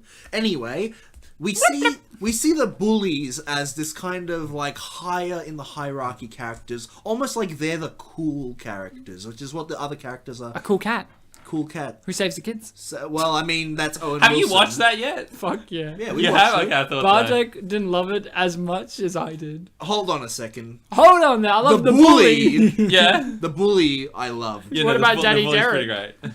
Ryan, you love Daddy Derek. Yeah. More Because than Cool Cat likes the boogie woogie. He does, but the bully was it for me. He was the greatest. Oh, part I of the remember film. You mean Butch the It was bully, beautiful. who literally steals candy from babies And gets reported about on the radio for doing so. and gets away, And he says dag nabbit. and can't get arrested because he ate all the evidence. And he kicks sand in Cool Cat's face. Anyway, the I wonder how many idea. criminals have tried that. Just eat everything. Stomach pump. Anyway, coolness. Stop, he's eating the is- bullets. Oh. We've heard the word motif a lot in this episode, and I think coolness definitely is one of them. You And sound like you're Roger Ebert for a second there. We've heard the word motif in this episode a lot, and it's definitely one of them, this coolness thing. Anyway, Sorry, got the giggles. this idea of coolness helps us see how this film is a coming-of-age film, but let's not also forget that it is a comedy film, made by very comedy people. And I think that it was funny. And those are all compliments, guys. I like compliments. So why, oh why is this an unappreciated masterpiece? Because John Hughes was too big. John Hughes was too big. He used a fake name, didn't he? He used a fake fucking name to make this film successful. Because you see John Hughes' name, you're like, oh, that's too much for me to handle. He's too good. It's going to be too successful. They would have sold out all the Yeah, tickets exactly. and no one And would it go would see have any of the film. actually caused a financial crisis. Because Yeah, because people would no have one would lost have all any their money for anything else. And then isn't it a failure, technically, exactly. because of that? And truly, that is the weird science of the situation. Hold on to that. I know, I am. I have no idea what you guys are talking about at the science. See, the last but time I'm we... so excited. I don't know Weird Science either. is a movie, but hold on. Yeah, no, I know. You're referencing something. You know what's really funny? coming up, In- and I'm sitting You going, don't- In Baby's Day Out, which was also the other John Hughes film we did, I mentioned Popeye at one point, and Ryan's like, oh, hold on to that. Do you have like a list of buzzwords? You're like, oh, wait. You'll see. I have this one. So I have this one. What's your rating? Yeah, I think that's it for my review. And as for my rating, I will give this film 18 candles. Great. My review will be simple and quick like the movie. Great film. I loved it. It was wonderful. It was huge. It was wonderful. I really was dedicated to the story at large. It really engrossed me and really took me in. You can feel that John Hughes magic of the early teenage years, the bullies that never really existed, but they kind of existed, and the feeling of hopelessness, but there is hope at the end of the tunnel. If I had to give this a rating, which I of course do, I give this Charlie Sheen's AIDS out of a defense. Oh, I think it's out of gonorrhea, but that works No. too. Now, Bartek and I have some comments and reviews from IMDb and YouTube. I have ones from IMDb. Bartek has ones from YouTube. Now, now Bartek, from what I understand, you got these from a trailer for the film? Yes. All of them are from the same... And it's just one giant thread of discussion this week? Is that the feel? That's going to be the main course. I did put some more, but that is going to be the most Well, of my stuff. I'm going to get some IMDb reviews. The thing about IMDb, unlike YouTube, is nobody really comments back or questions these Or reviews. overlooks or evaluates Exactly. So or I've proofreads. got an 8-star review here from the year the movie came out, 2008, and it's called I Actually Liked It. 8 stars. I'm one of those indie films or bust type of people, with my favorite movies ranging from Amelie to The Darjeeling Limited. You know, I mentioned that. those indie classics. It did So feel kind of indie. when I saw the preview for Drillbit Taylor, it was an immediate turn off for me. I saw it as a boob, nuts, and ass jokes, aka crude teenage But comedy. Owen Wilson was in the Darjeeling and this. And I was not excited to see it. However, I love this, I was not excited to see it. However, an opportunity arose to see the movie well before it came out, and I took the chance to see it. I guess a pre-screening is attractive. To my great surprise, I thoroughly enjoyed the movie to its fullest. Sure, Owen Wilson is funny, but the kids stole the show. The crude humor was left to a minimum, and the funniest lines were the really subtle ones that almost everyone missed. This movie had heart and a good message, which you don't normally see in a mainstream teenage movies, excluding Juno. Although I know it's, although I know it's probably not going to make huge headlines. I feel like this movie needs more recognition than it's gonna get. Just a side note, I agree with this person 100%. Needs more. Yes. I want to see this movie go big, and I'm excited to see what people say about it. So take it from me, it's funny and it's not disappointing. See, why is it half the reviews on this website sound like someone's nose is so far up their own ass they're looking at a moon? Why do you have such hatred for? It's because you haven't written a review. I know. I honestly, But Bartek, probably yes. We have a notion on the show that some of these reviews are from another dimension. And this dimension of reviews are mainly this type, which is just saw a sneak preview, very funny. What country's it from? Oh, it's from the United States. I'm not saying this is a funny haha, but this one is more like most of these reviews on all 11 pages of reviews were all I saw the sneak preview. Okay. Now I understand why. Yep. It's an 8-star, and it goes as such. I fully intended not to like this movie. I received free tickets from work and took my 2 boys because I thought they would like it. Owen Wilson was funny and sweet and looks pretty good naked. I didn't recognize the 3 boys. But they were great in their roles. Owen Wilson and Josh Peck were the only 2 actors I recognized. But I can see the other 3 boys being cast in movies like this. They were believable in their roles, as much as the idea of kids hiring bodyguards could be. On par with Missing the Plane and Staying Home Alone, I was pleasantly surprised. All of the actors were great, and I was surprised at how the time flew. The ending surprised me. It wasn't what I expected at all. I would definitely recommend this movie. Enjoy! I like how one of the actors he recognized wasn't Stephen Root, Ryan. I loved how one of the actors they didn't recognize was Leslie Mann. But they were like, yeah, Josh Peck. So, Bartek, what did YouTube have to say about the wondermental film? So Ryan foreshadowed the long thread, but before that I have 4 short comments. I love short. How many of true them? artistic? I love Martin Short. How many of them should I contribution read of society. first? Give us 3. The first comment is negative. No. Surely not. Negative in a thesaurus, you'll see also can be alternate word is fuckers. And the first comment is, this is a very horrible funny movie I love on funny. with way too much time on their hands. It's made as like a singular topic but said there, so we're playing plural. Yeah. People who enjoy this film basically represent the main villain in this film. Wow, society. Yeah. See, that's quite deep. I know they weren't trying to do that. You but- want deep? Yeah. The second comment is, good movie for a suicide hotline.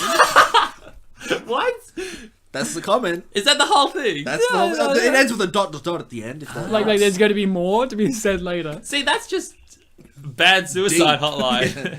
And the third comment that I'll read, which then we'll go back to Ryan, he looks like he has a long review there, is, funny movie. I would rate PG-13 or up because some of the bully scenes were pretty frightening.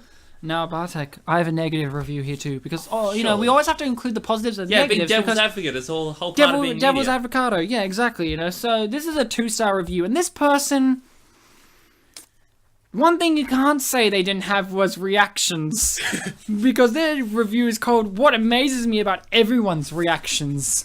You'll be Ooh. surprised by theirs. Are I'm they telling you. reviewing the reviewers? They're reacting to reactions. It's 2 stars from 2008, and their review goes as such. Yes, Owen Wilson is always likable in these kinds of roles. Yes, it has more than a few funny moments. Yes, it's easy to like the heroes and hate the bad guys. Why does no one find it disturbing? Because it makes a happy ending. Typical Hollywood wrap-up. Too violent, disturbing, deeply troubling, and criminal harassment and torture. Only people who don't care and don't ever think about why they like what they like and how the filmmakers manipulate would not object here. It is an irresponsible film and really glorifies the problem by making it a fun buddy caper. I hate to sound so uptight, and I don't think I really am. Surely not. No. Is he criticizing the concept of storytelling techniques? Hold on. I hate to sound so uptight, and I don't think I really am. But some of the sadistic attacks on these children made me cringe. Can I just say that statement is the writer's equivalent of "I'm not racist, but." You can't. I don't think I am, but But hold on. But hold on there. So where was I? I was at the. Oh no, Maloy.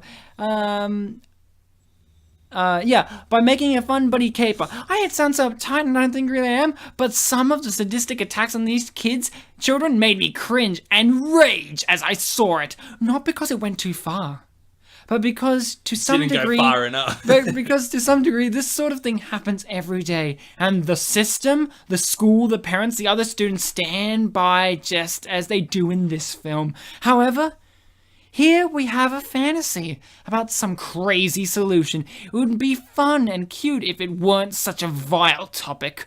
One nobody seems to take seriously. If you have children, or know children, or care about children in the public school system, this film should not be fun for you. Do not suspend your disbelief. Is rape a fun topic for a happy ending buddy comedy? Is murder? Is child beating? Is domestic violence? No? Really? No one would say yes to any of that. Murder kinda is. Then why is a topic that can lead to things like school shootings and suicide, not to mention the endless fear, deep emotional damage, and daily desperation and unhappiness of many children's lives, so easily translated into a cutesy buddy film with a happy feel-good ending? That's a question, Bartek. The makers of this film should bear. They wrote it like the animal. Okay. Rah! Rawr. Rah! Good bear. Rah! They They should rah at their film. It kind of deflates everything that they try to say. Should bear Rawr. some scrutiny for explaining such an issue, for diminishing it and making light of it. As I started by saying, yes, there is fun involved, but those who are so immune to the ugliness portrayed here, they're wrong. The real problem that goes as ignored in the real world as it does here, this is enough, should do some thinking. when they watch films. This guy has a problem with just movies and Yeah, and isn't there like heaps of comedy films that have done murder motifs? Yeah. Like Horrible Bosses alone is the one that pops straight to head. Bartek, shoot us with your comment. In the face. This one is an optimistic one. This movie ruined my expectations of high school, but I love it. Aww. Because I think this person had their own coming of age. Before you get into your thread, I'm going to read one just quick review here. It's a 7-star, Maloy. Ooh, It's ooh. called I Never Wanted It to End. Well, but it did end. OMG, I love this movie. Tra-la-la-la-la. It's it's the perfect comedy for kids/teens. If there's a day or night you can't seem to find anything to do. And suicide's not an option. Shut up. Usually, even if it's a movie I like, I still want it to end and get up and stretch, but I never wanted this one to end. The actors in particular that I think did the best job were Josh Peck, David Dorfman, and Owen Wilson. They were great! It should be a 7.2, not a 6.1. Oh boy, this was the early days. Can I just say, I love the fact that with a 7 is as high as this man believes for not having to get Or up. woman, we don't want to judge. True. I didn't think it was going to be great, but it was. You should totally see it. You won't be disappointed. Even though it says crude sexual references throughout, it definitely is not throughout. And the partial nudity is just a brief shot of drill bits behind, and the bullying is kind of obvious, shoving into lockers, etc. The drug references is just when the mother repeatedly asks her son, "Are you smoking pot?" Anybody 10 and up should be able to see this and handle it just fine. It's not as bad as it sounds on the Parents Guide, and the Parents Guide isn't even really bad, so there you go. The bottom line is, go see it! It's a great flick! MPAA rating, PG-13 for crude sexual references throughout, strong bullying, drug references, and partial nudity. My version of what it should be is PG-13 for some sexual references, humorous bullying, drug... Oh, wow. drug references, and partial nudity. Oh god. I don't know. The fact you know it's an Australian review when bullying is funny. Oh, that was from Humorous. America, that one. It PG-13. Yeah, but We don't have PG-13 exists PG-13. there. We just have PG. All right. Do they? Is it actually okay? We I just thought- have G, PG, M, MA, R. I thought they had a separate review system. No, they do. They have NC-17 or whatever. Yeah. Bartek, They have a bunch of what did different YouTube have to glore us with today? You've talked this up, so Bartek, I fill us in mentioned on it, and you fill us remembered. in what's going to happen to us in our ears. There is an initial comment, then there's a response, and that response is it's IMDb review level long. Wow. And then there's a response to that review that kind of sums up. Everything. So we're Something gonna like read the whole thing? yeah. I am going to read the whole thing. Am I gonna do the response? No, I'll read the whole thing. Don't worry Okay. about it. Malloy just wants to have a go. Yeah, a little bit. Tough shit, Malloy. No. You can read the final response. Okay. The initial comment is ironically very short.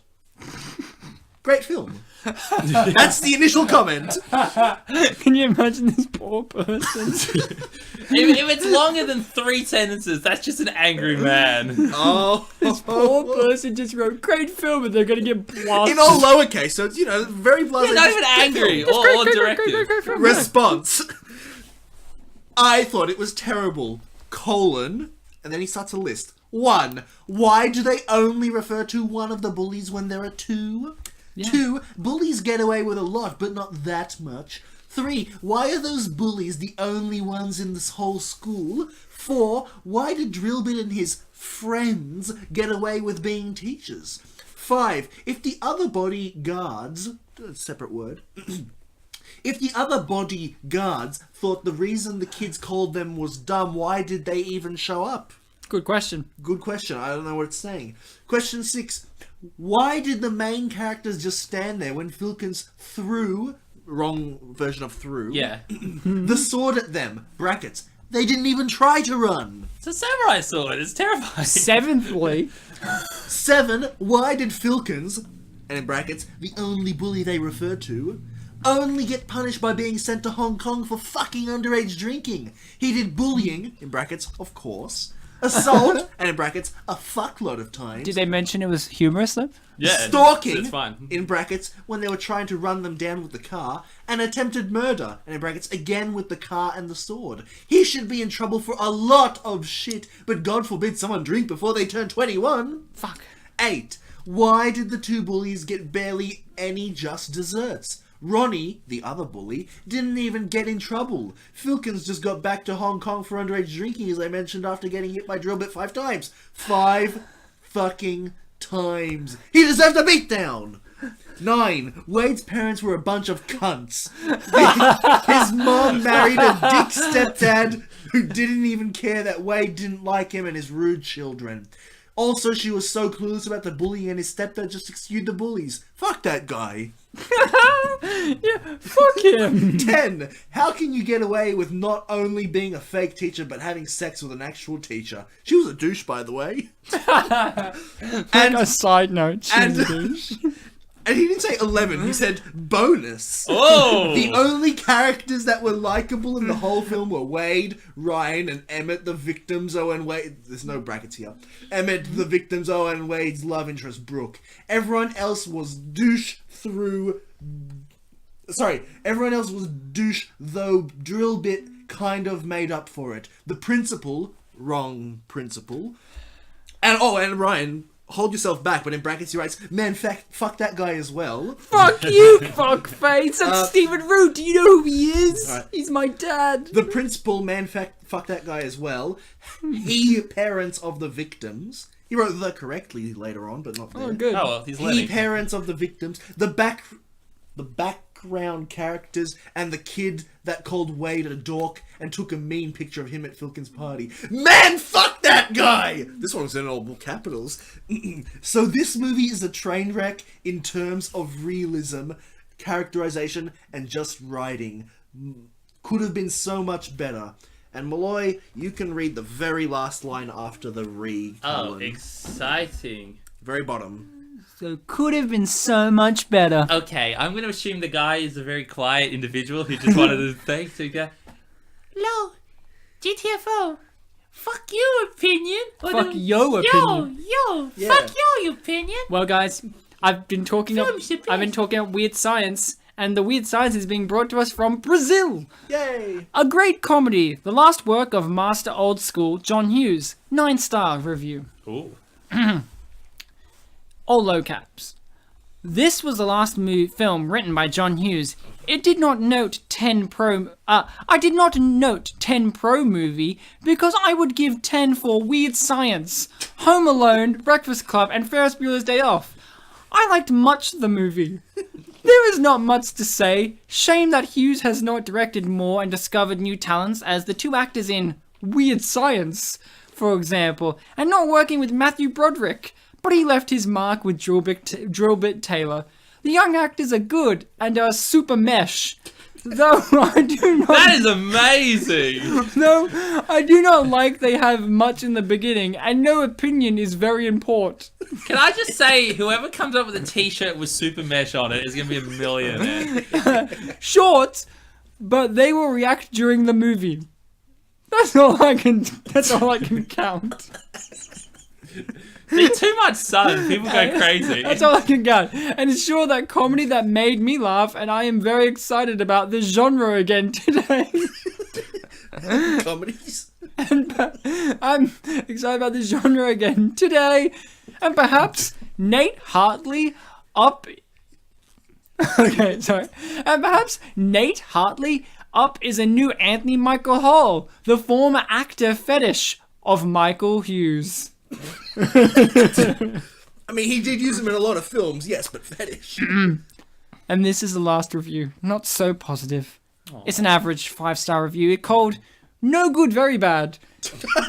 Why is all of these the start reviews with the most broken English clickbait I've ever heard in my life? Hold on, I'll mention the author and the location after because I want you to feel this. Okay. No Good, Very Bad. All low caps for that title. 5 stars. Drillbit Taylor is no good. I hate how Adam Sandler is the main actor. Wait, what? I told you, hold on, Adam Sandler. He very dumb head. And he only did I mention this in 2017? And he only good movie is Pixels. This complete dumb stupid film, no good. 5 deflated. Oh god. He gives his own rating system. 5 deflated 2015 Toyota Prius wheels out of 5. Owen Wilson is very good actor, even though in movie he's still very good at the act. There's no way this isn't done on purpose. Hold on. There's no way. Overall, I still don't understand why Jack let go and the blue people in Avatar didn't have kill streaks. This was written by frickin' Toot Fart from The Location. The location is, my dad threw me outside and I forgot my location.